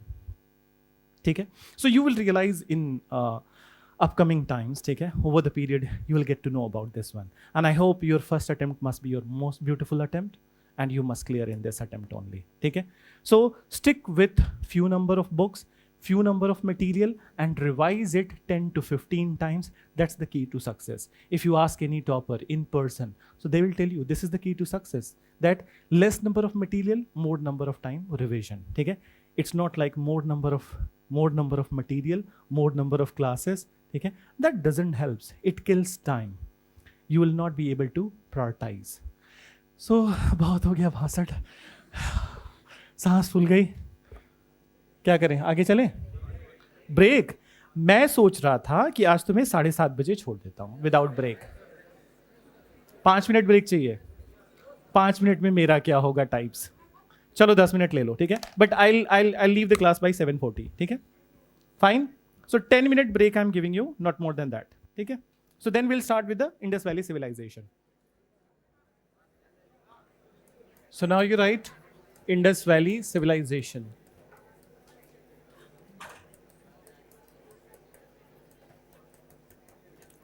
So as far as this topic is concerned, what all architectural and art initiatives or art features that we are going to talk about. So we'll start with the very first one. That is one of the most important artifact which is found from the Indus towns. That is the Indus Valley seals. Okay? So we will talk about the Indus Valley seals. We will talk about the pottery of the Indus Valley civilization, sculpture of the Indus Valley civilization, and jewelry, ornaments and cosmetics, and town planning would be the last topic of the Indus Valley civilization. So before moving into, this is the one topic where I would like to include some of the historical facts over here. Then because it's the beginning. So we need to talk a little bit more about the Indus Valley civilization. So first of all, when it was discovered, where you have already covered, so please let me know that when Indus Valley civilization was discovered. 1921. Okay? So 1921, it was Dayaram Sahani who excavated the site of the Indus Valley civilization. But the question is that though the Indus Valley was discovered in 1921, but it means that there was no information about IVC prior to 1921. Was it like that? No. So 1853. Okay, so let me tell you the story, entire story. So the original story goes back to 1830s. Okay? So original story goes back to 1830s. There were some unusual things which were happening in the area of the Montgomery district of Pakistan, okay, in Punjab province of Pakistan, where the Hadappa site is located. So there was one person whose name was Mortimer Wheeler. Then he did the survey of the Hadappa town, okay, and he predicted that there is something unusual in this town. So what was the basis of this finding that it is an unusual town? So Hadappa is located on the banks of river Ravi. Then Parushni, the old name of the Ravi is Parushni. So on the banks of river Parushni, so whenever there was flooding in the Hadappa area due to the Parushni river, so something unusual was coming up from the ground to the upside, and something unusual symbols and unusual stuff were moving on the upside direction. Now these all were collected. These all were collected, and these all were deposited to the British authority. In 1861, please listen. So in 1861, Archaeological Survey of India was founded. Okay? Archaeological Survey of India, and the first chairman of Archaeological Survey of India was Alexander Cunningham. So now, this all artifacts which they were getting from the Indus town, it was handed over to Alexander Cunningham. And Alexander Cunningham, he did a survey of that area. Once again, he did the survey of the area, but he did not took it seriously. Okay? So he did not took it seriously. So now, when he has not taken it seriously, so no excavation is going to happen at that place. But 1853 was the time when first railway line was let down in India, in between Bombay to Thane. Okay? So Bombay to Thane. And then British were on a spree to lay down the maximum length of the railway lines in India so that the ports of India can be connected to raw material production areas. So one of the very important area was Lahore to Karachi. Okay? Lahore, as you know, Lahore is in Punjab, and Punjab is considered as the breadbasket of the Indian subcontinent. So all the raw material and food products or cereals like wheat, they can be exported, they can be taken from Lahore to Karachi port. So when the railway line was let down for the Lahore, so the people who were laying down railway line, they found once again unusual things in the Montgomery district. So now it became very clear that there is something underlying in the Montgomery district of Pakistan. But Archaeological Survey of India needed the financial support from the British authority, which they were not providing. In 1920s, one young person, John Marshall, he became the Archaeological Survey of India chairman. And now, when he was convinced that there is something underlying over here, so he wanted that his name to be written in the golden letters in the history, and he decided against all the odds that he will go with the excavation. So now it is John Marshall who has given the task of excavation to the two Indians, Dayaram Sahani and Rakhal Das Banerjee, to excavate the sites of Indus Valley civilization. So it was Dayaram Sahani who excavated the site of Hadappa in 1921, and in 1922, Rakhal Das Banerjee, R.D. Banerjee, he excavated the site of Mohenjo-daro. So in 1922, when these two sites came to reality, they came to picture. So now the British authority and the British officials, they are the one who claimed that it is the most advanced civilization of the world.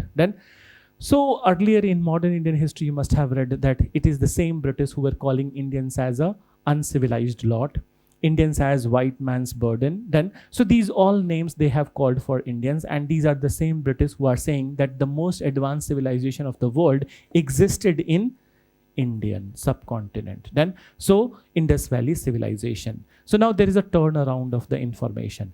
Now the question is that what is that particular thing which made Indus Valley civilization most advanced civilization of the world at that time? What are those? Burnt bricks and proper drainage system. So there are few stuff. Okay, you guys are right. Drainage, urban planning, town planning. Okay, so these all things. So now listen. First of all, so we'll tell you this methodic explanation of this one. Now the question, once again, I'll frame a question.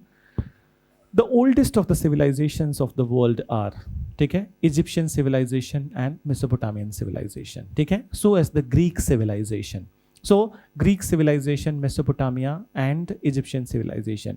When we look at the particularly Egyptian civilization had landmark buildings. These landmark buildings, it comes to your mind when you read about Egypt.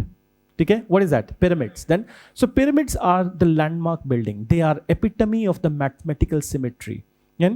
And they have stood the test of time. They are still existing in same way when they were created. So they had the landmark building. On the other hand, when we look at the Indian civilization, so we didn't had any landmark building. Despite Indian civilization not having any landmark building, still it is called as the most advanced. So the first factor which goes into making it most advanced is that it was the first civilization. Indus Valley civilization was the first civilization where the burnt brick of same shape and size was used. So, दुनिया का पहला civilization where the first burnt brick was used. Then, and burnt brick of same shape and size. Then, so this is number one. Moreover, one can ask a question. So, if the Indus Valley civilization was made from the burnt brick, so what about the pyramids? How they are made? They are made from sun-dried bricks. Then, so there is no burnt brick usage in the pyramids. Then, and that's why they are not considered as the most advanced structure. Though they are landmark building, but they are not considered as the most advanced structure. So, this is the first reason. The second reason is the immaculate urban planning of the Indus Valley civilization. The way the town of Indus Valley civilization was planned was not seen in any part of the world. So this town planning, someone from this side said that drainage system. So drainage is, these all are the part of the town planning. It's not separate from the town planning. So it comes under the category of the town planning or urban planning. Then, so we will see this in the later episode that why the town planning of the Indus Valley was so sophisticated. Okay? So these two things, when we take into the consideration, it makes the Indus Valley civilization as the most advanced civilization of the world. Then from where we get majority of the information about Indus Valley. So, एक तो town planning से, ठीक है? The second most important source of the information about Indus Valley is, any idea? Seals. Okay? So till this date, we have found more than 5,000 seals. And these seals are one of the most important information about the Indus Valley civilization. So, as I mentioned to you in this topic, since ये architecture से related है, art से related है, so we'll start with the seals of Indus Valley, then pottery, then sculpture, then cosmetic, jewelry, ornaments, and last one would be the town planning of the Indus Valley civilization. Okay? So let's start with the writing. So now the first writing in the class. So do you want to write about this discovery part? So you write, mention that right from 1830s, 1830, right from 1830s, right from 1830s, some unusual artifacts. I'll write spelling on board wherever I feel that it is not a common word. So some unusual artifacts were found from Montgomery. Montgomery district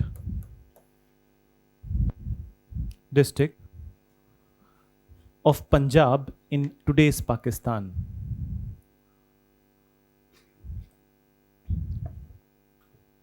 Montgomery district of Punjab in today's Pakistan. And the first chairman, full stop, उसके बाद लिखो, the first chairman of Archaeological Survey of India, Archaeological Survey of India, Alexander Cunningham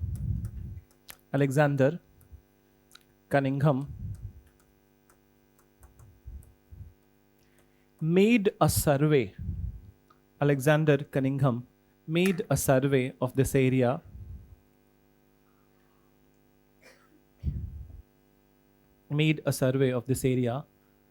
but ignored its importance.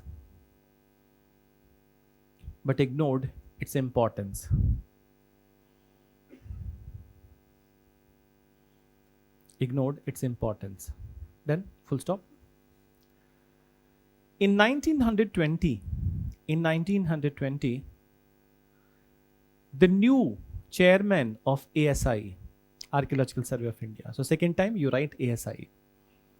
The new chairman of ASI, John Marshall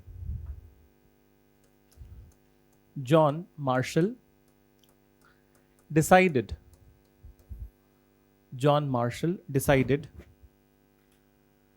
to go with the excavation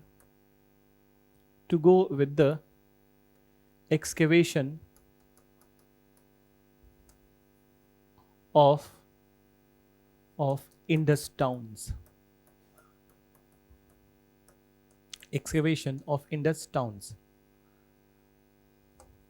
As such, after full stop, he gave the task of excavation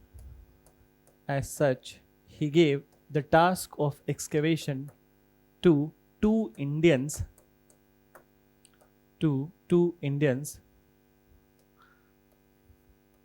that is Dayaram Sahni and R.D. Banerjee.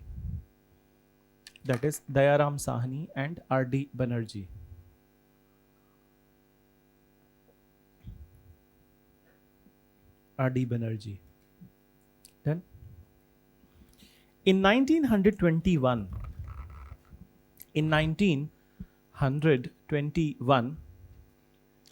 Dayaram Sahni excavated the site of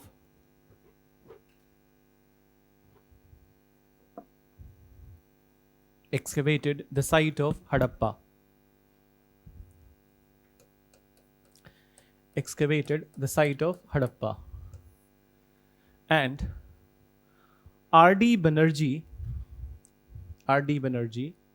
in 1922 excavated Mohenjo-daro. R.D. Banerjee excavated Mohenjo-daro. Then, with the discovery of these two sites, after full stop, with the discovery of these two sites, comma, two sites, SITES, it was proven beyond doubt that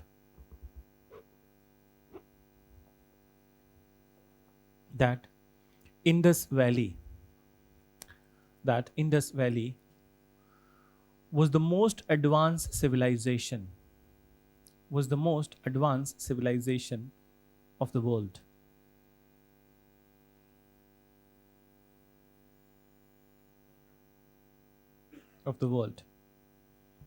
Then it was the first civilization where where burnt brick, it was the first civilization where burnt brick of same shape and size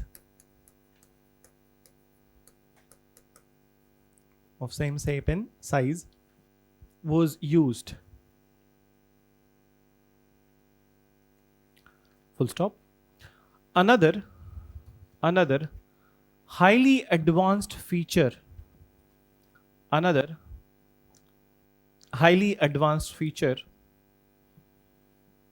of IVC. So now you can use the short terms. Not every time you write Indus Valley Civilization. So कोशिश करना कि जहाँ पे भी short term use कर सको करना. So IVC was its immaculate town planning.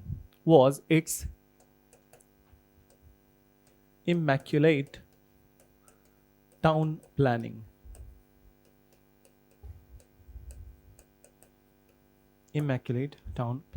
ठीक है. So this is a sort of introduction that we needed to write at this time, and that's what makes Indus Valley Civilization as the most important civilization. So as I mentioned to you that what all artifacts we are going to discuss over here. So we'll start with the very first one, that is the seals of Indus Valley Civilization. Okay. So mention or heading, seals of Indus Valley Civilization.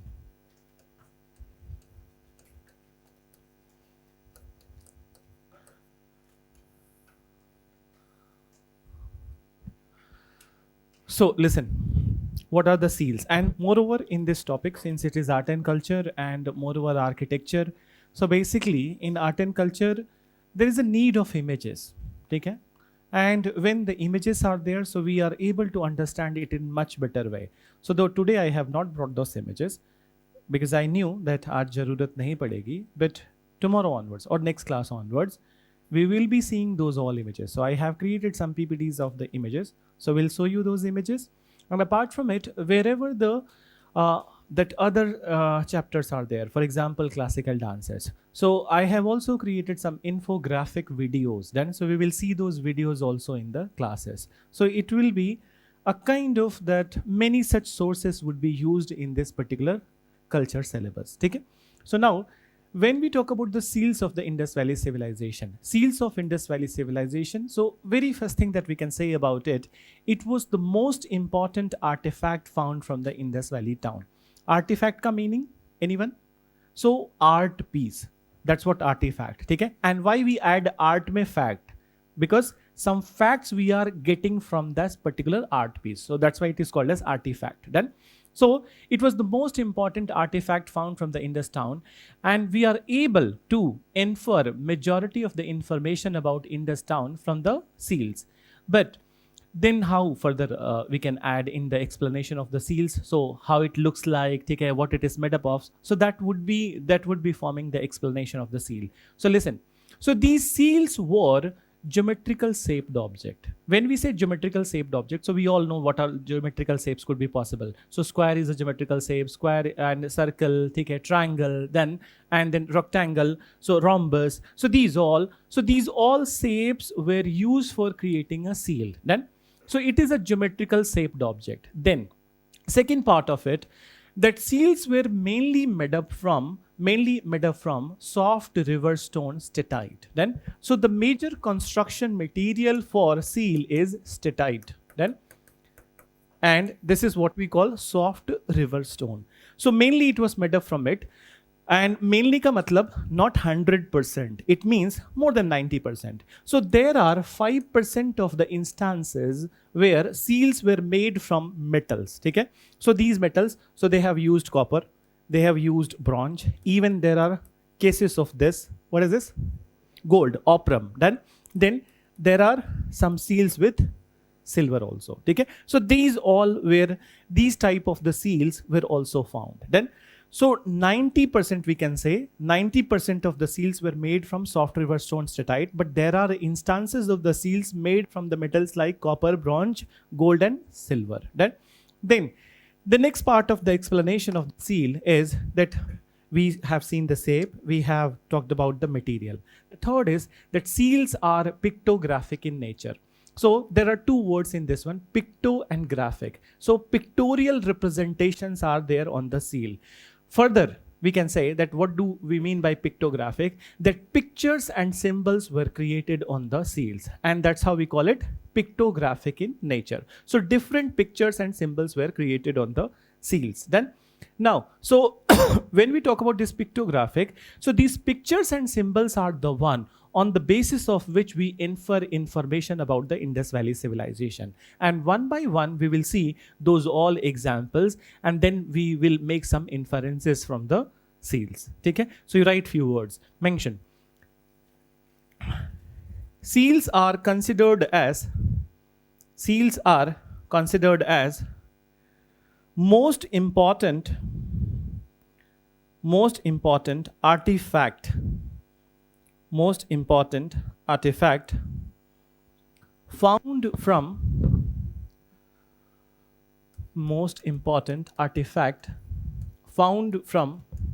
Indus towns.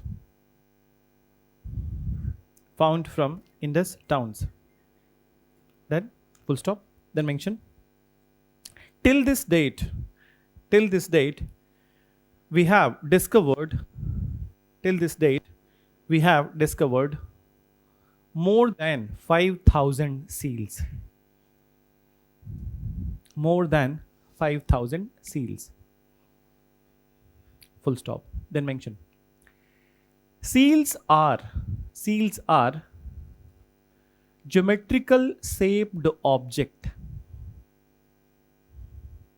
Seals are geometrical shaped object, mainly made up from soft river stone,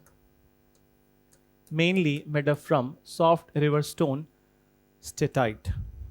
It's written on board. You can see spelling, soft river stone statite. So basically, you might encounter kabhi bhi kisi that if you're going to a river and then any such lake, so you find some stones very closer to the water body. So they are soft river stones. Most of the time when you see that some people are washing their clothes over there, so they use this soft river stone. And if you go into the chemical composition of the soft river stone, so this is basically magnesium sulfide. Then लिखने की जरूरत नहीं है, ठीक है?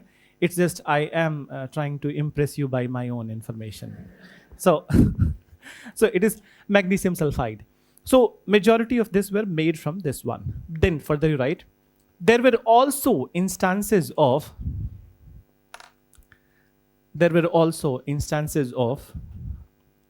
seals made from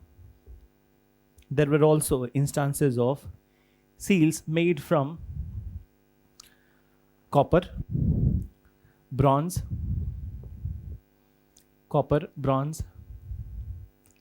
gold, silver, etc. Full stop.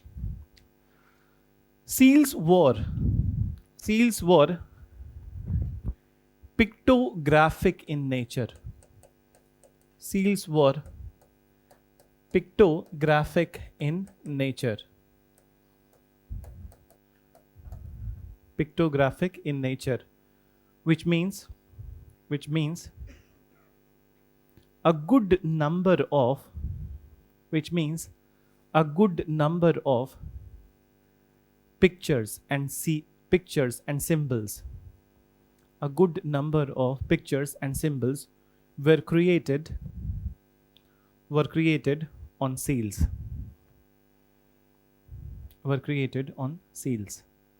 Then,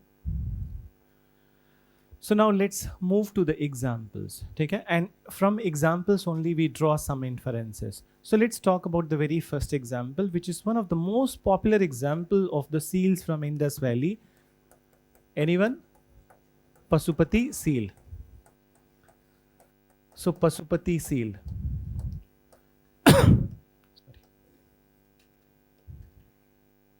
So now, when we see this particular seal, so what kind of presentation is there in this particular seal? So it is a seal in which what you find that in the middle there is a person who is sitting in a yogic posture.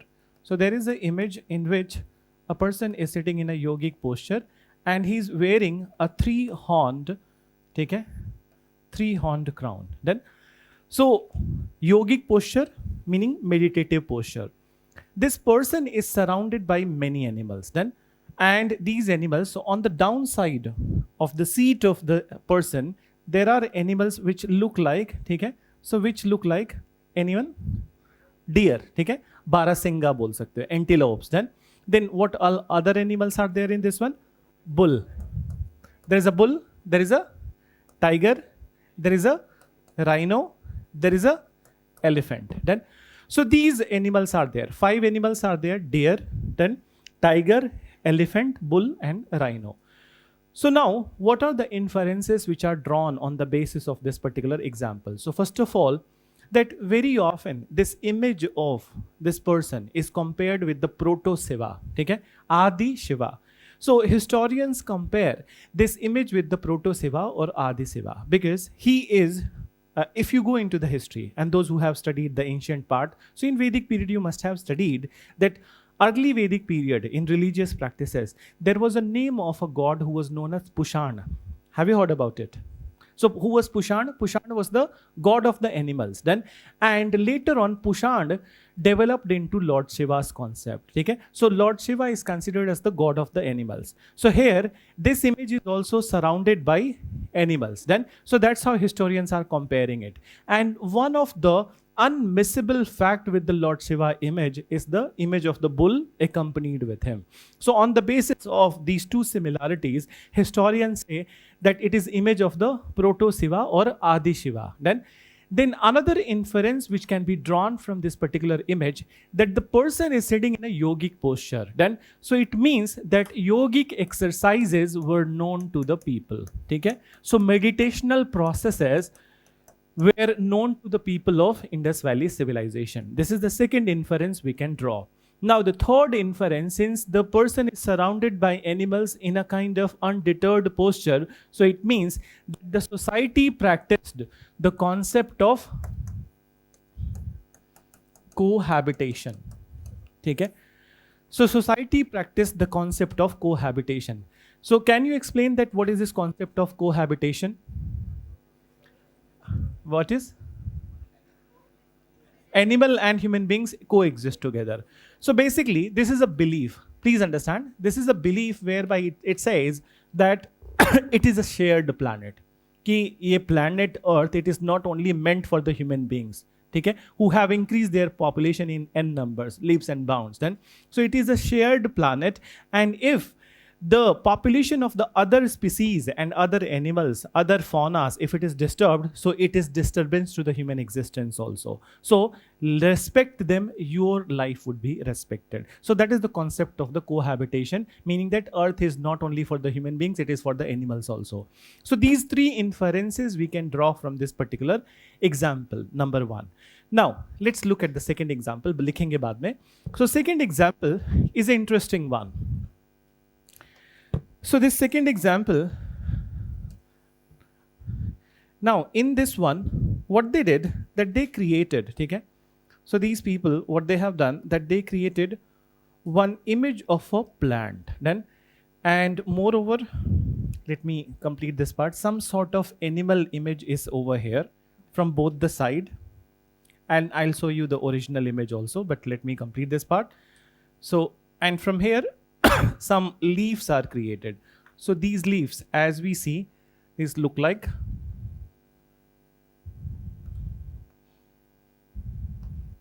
anyone who will guess?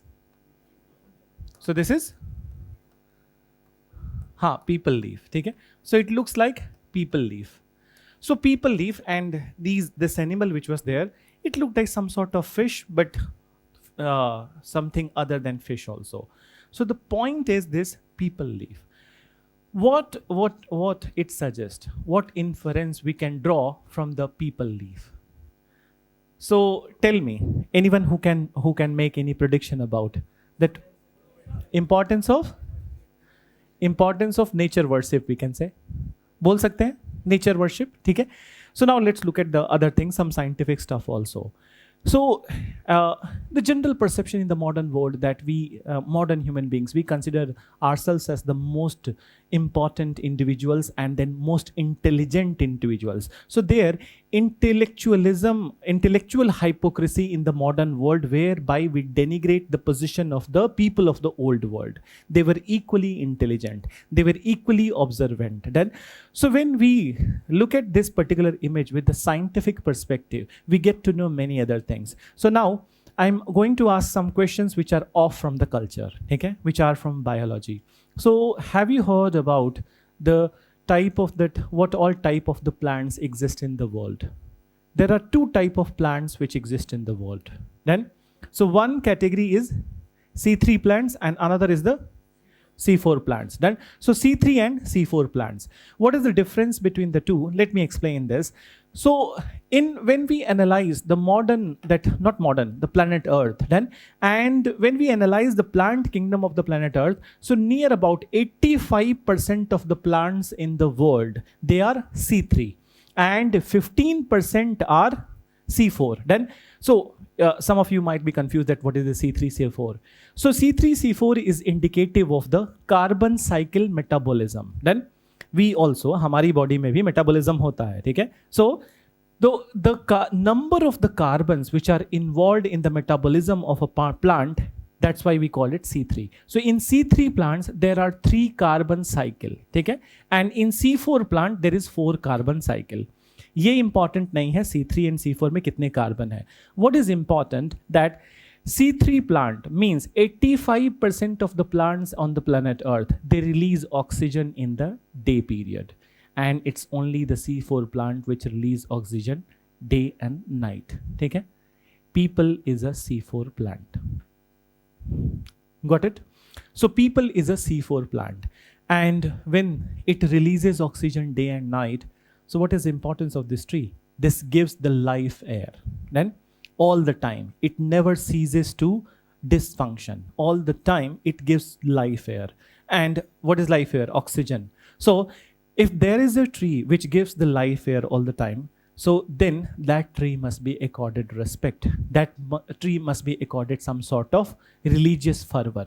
And that's why in majority of the religions of the world, tribal religions also, and in some oriental religions also, people tree is regarded as a sacred tree. Okay? So the religiosity might be without any logic, but the real thing is with the logic of the scientificism. Then, so in the scientific, from the scientific perspective, all the C4 plants, people हो गया, बरगद हो गया, ठीक है, even grass, ठीक है. So have you seen that in many of the Hindu rituals, ठीक है, when you are doing the yagya, what you put into the yagya, grass, ठीक है.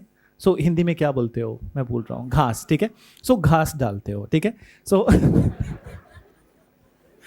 so actually, this is symbolic of a plant that don't go by the status of a small plant. Look at its contribution. And do we behave like this कि हम रात में जब सोते हैं तो हमें ऑक्सीजन की जरूरत नहीं है? Can we function like this? So we need the oxygen all the time. Though our oxygen consumption is less in the time, so but we need the oxygen. This is maintained by this plant. So now Indus Valley people must have noted it down. कहीं ना कहीं से observe किया होगा that this is the plant which gives oxygen all the time. ठीक है? Or the air which is needed for our life, it gives it all the time. So then they must have started worshipping it. They must have started representing it in their art. So this is indicative of the nature worship and also their increment in their scientific temper at that point of time. So this is the second inference we can draw. There was another animal which was drawn. Okay? So another animal, it was a kind of a mythical animal. Okay? I'm not good at drawing at this time. Okay? So it had one horn. Then and this one was called as unicorn. Okay? So unicorn. So in modern world, no such unicorn-like animals exist. Here, unicorn billionaires exist. Okay? Without any horn. Then, so So now, so unicorn was the most often represented animal. So it suggests that some sort of connecting animal which was there, but in the series of the evolution, it was lost. Then, so it was lost. So it also talks about that these seals also talks about the kind of animals which existed at that point of time. Then, so these all examples, but there are other examples also. Seals were, okay, when we talk about the purpose of the seals, so some of the seals were having mathematical symbols like pi. Okay? In fact, some of the seals were having mathematical symbols like phi. Okay? So pi, phi, these symbols were there. So we cannot say it with 100% conclusivity, but it can be inferred that probably these seals were used as educational tool. Then, so they were used as educational tool. Another important thing, okay? Seals were also used as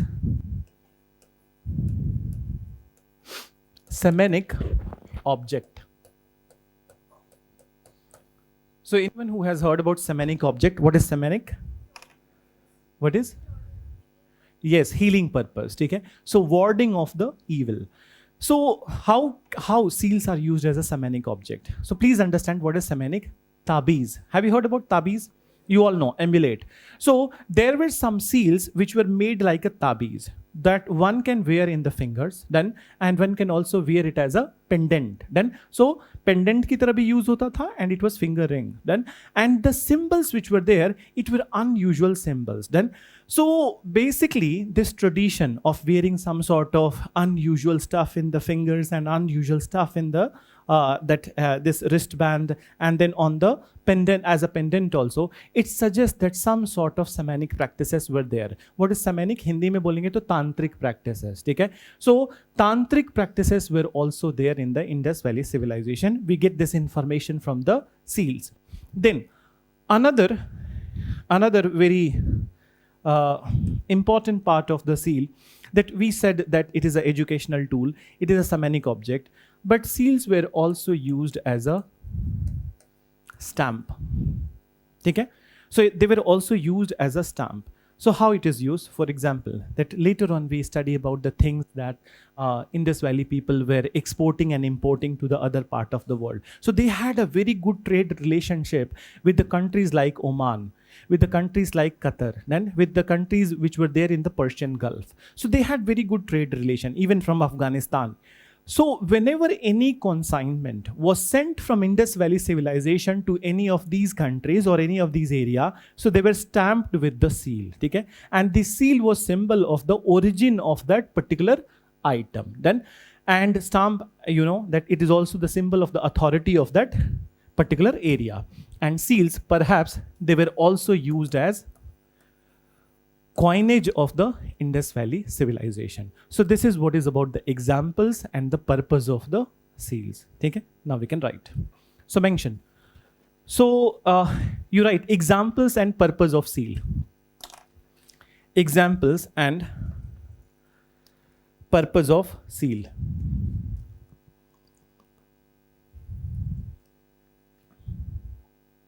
So number one example you write Pasupati seal.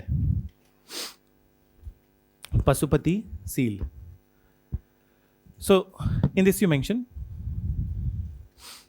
in this seal, image of a person sitting in yogic posture was depicted. Sitting in yogic posture was depicted. Depicted. Full stop.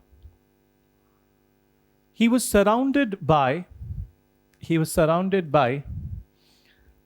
many animals, like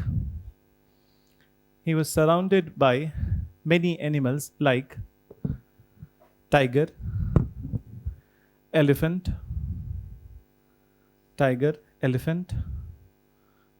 rhino,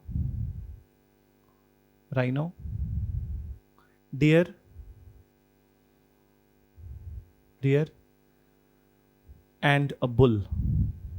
And a bull. So you can see the real image, okay, which is here. So downside, you can see the two deers are there, and this looks like tiger. This one looks like elephant. This is rhino, and this is bull. Okay. So these are the animals. Then for the right, this image is regarded as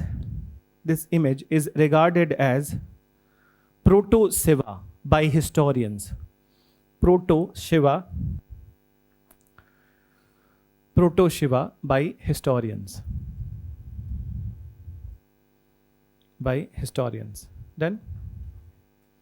Then second example, you write seal with people leaf.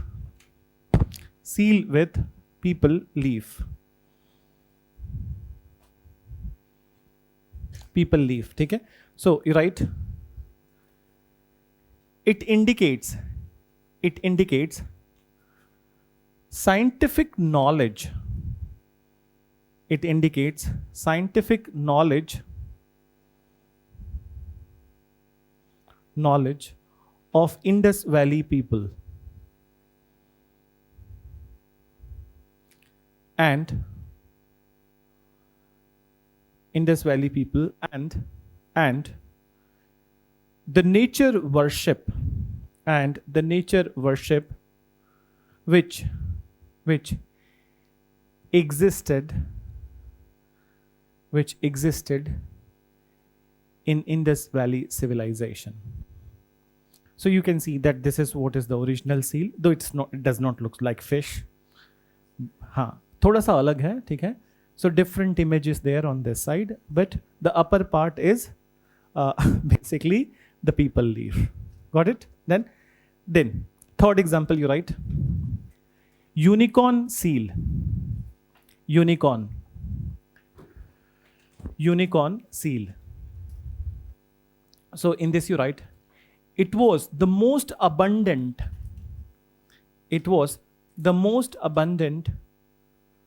seal found from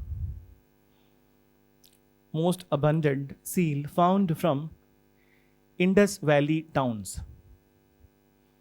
Most abundant seal found from Indus Valley towns. ठीक है? It depicts a one-horned mythical animal. It depicts a one-horned mythical animal. ठीक है? So next point. Now we are going into the importance and the purpose basically. So you write that on some of the seals, next point, on some of the seals, some mathematical symbols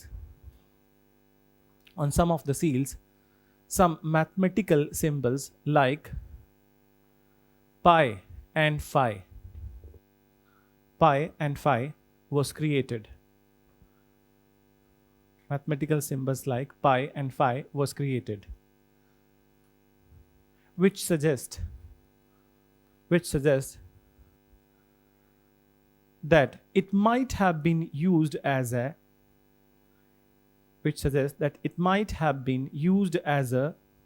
educational tool.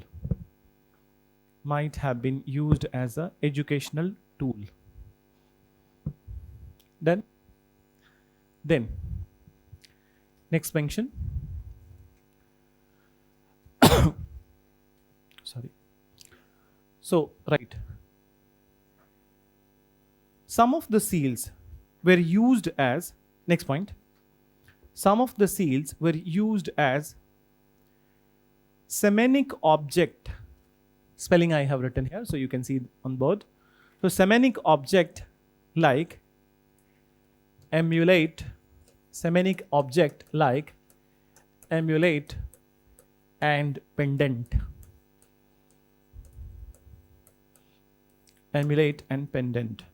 And in brackets you can write what is the purpose of this semenic object. So in brackets you write to ward off the evil.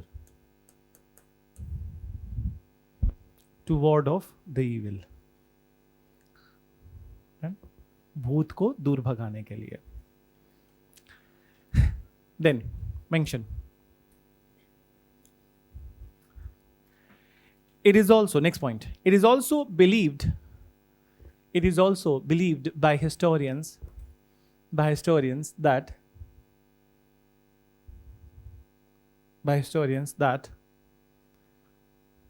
seals were coinage of Indus Valley Civilization, IVC. Seals were coinage of Indus Valley Civilization. And it was also used as stamp of IVC. Stamp of IVC. Indus Valley Civilization. So this is what is all about the seals that we needed to talk about. Okay? So seals, एक और topic we can cover right now. Okay? So let's go with the pottery and then I'll give you the leave. Okay? So seals ka part, and very elaborately we have done these things. So if you get a question, I don't think that would be beyond this what you have written. Okay? So let's move to the next one. Pottery of the Indus Valley Civilization. Pottery of IVC.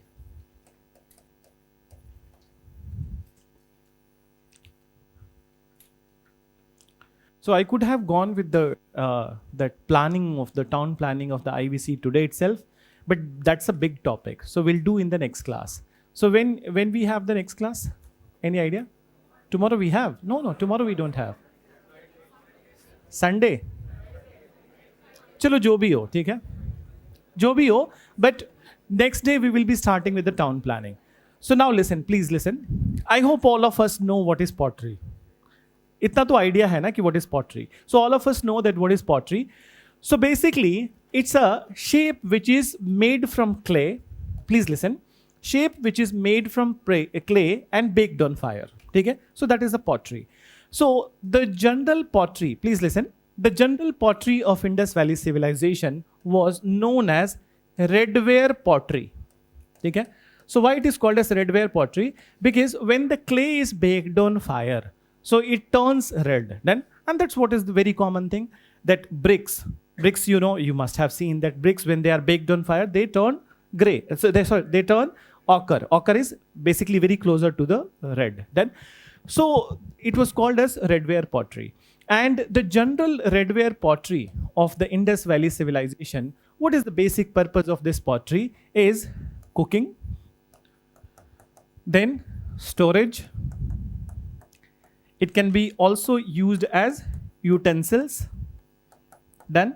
So this was the main purpose of this general ware pottery, which was red in color. Then red in color.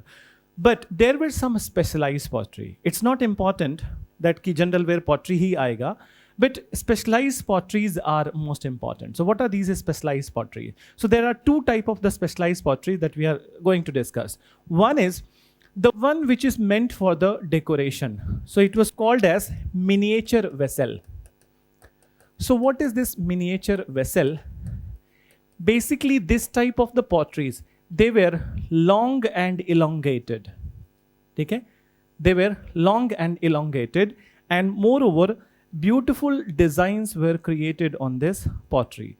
So basically this pottery is not meant for the storage.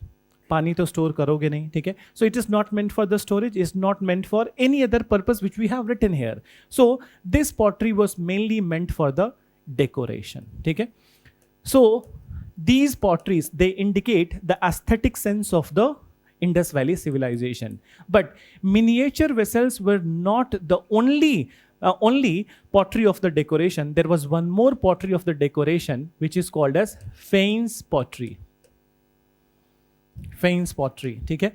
Shape of the Fanes pottery was little different. So Fanes potteries were created in this way, okay? So like beautiful bowls. And what you say in the today's time, the Chinese chini mitti ka bowl, okay? So they look like the chini mitti bowls then.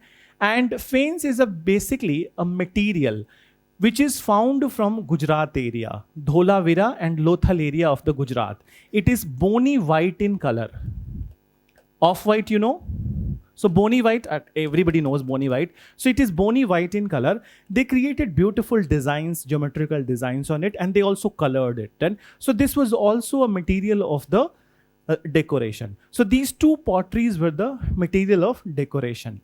Now, another type of the pottery which they created at this point of time, that was interesting one. So it was called as perforated pottery. Perforated pottery. And how this perforated pottery looked like. So these were big vessels, okay, but with pores in this pottery. Okay? So with many pores. And these vessels were smoky white in color. Then, so smoky white meaning grayish color. So they were grayish in color, and there were many such pores in this one. So what is the plausible purpose of this pottery? This pottery was used for straining liquor. Okay? So this pottery was used for straining liquor. So it is interesting that Indus Valley people, the first advanced people of the world, how come they can become advanced without any spirit? Then, so you know that it's a reality. To keep the spirits high, one needs spirit.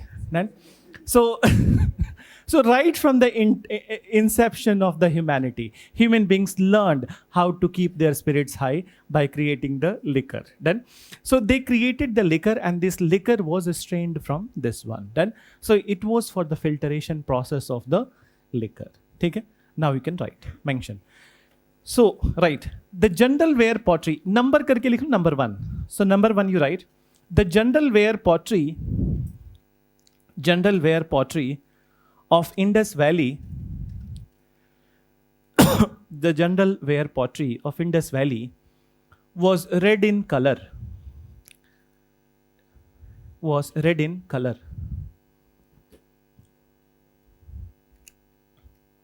Then you write, it was mainly used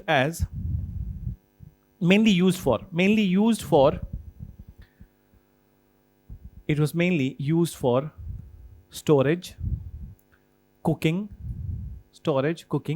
and as utensils, बर्तन की तरह, ठीक है, as utensils. Then further you write in the same statement you mention, the general wear pottery was made from clay. The general wear pottery was made from clay and baked on fire. Was made from clay and baked on fire. Then number 2 you write,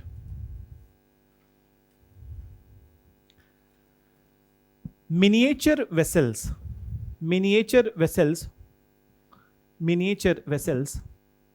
were long and elongated. Narrow and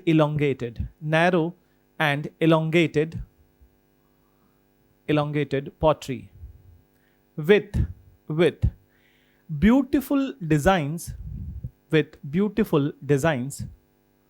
on outer surface.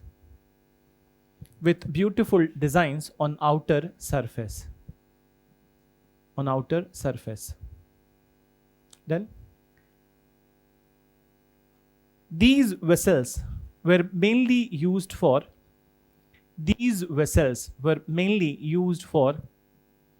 decoration.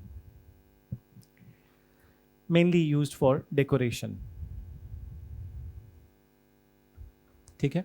Then third you write,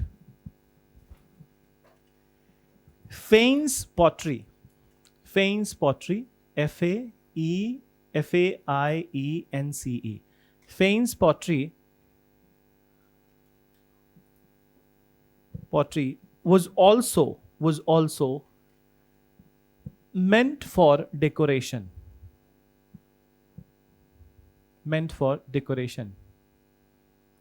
Generally,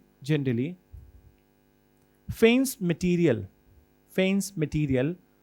was bony white in color.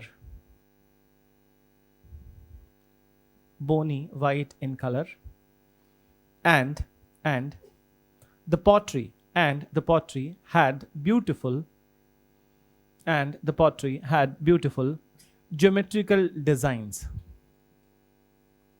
Pottery had beautiful geometrical designs.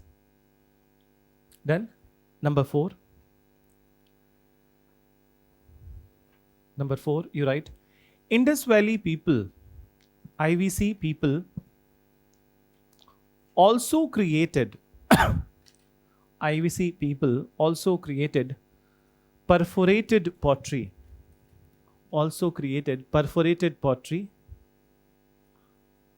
In smoky gray color. Is in smoky gray color. Full stop. It was mainly meant for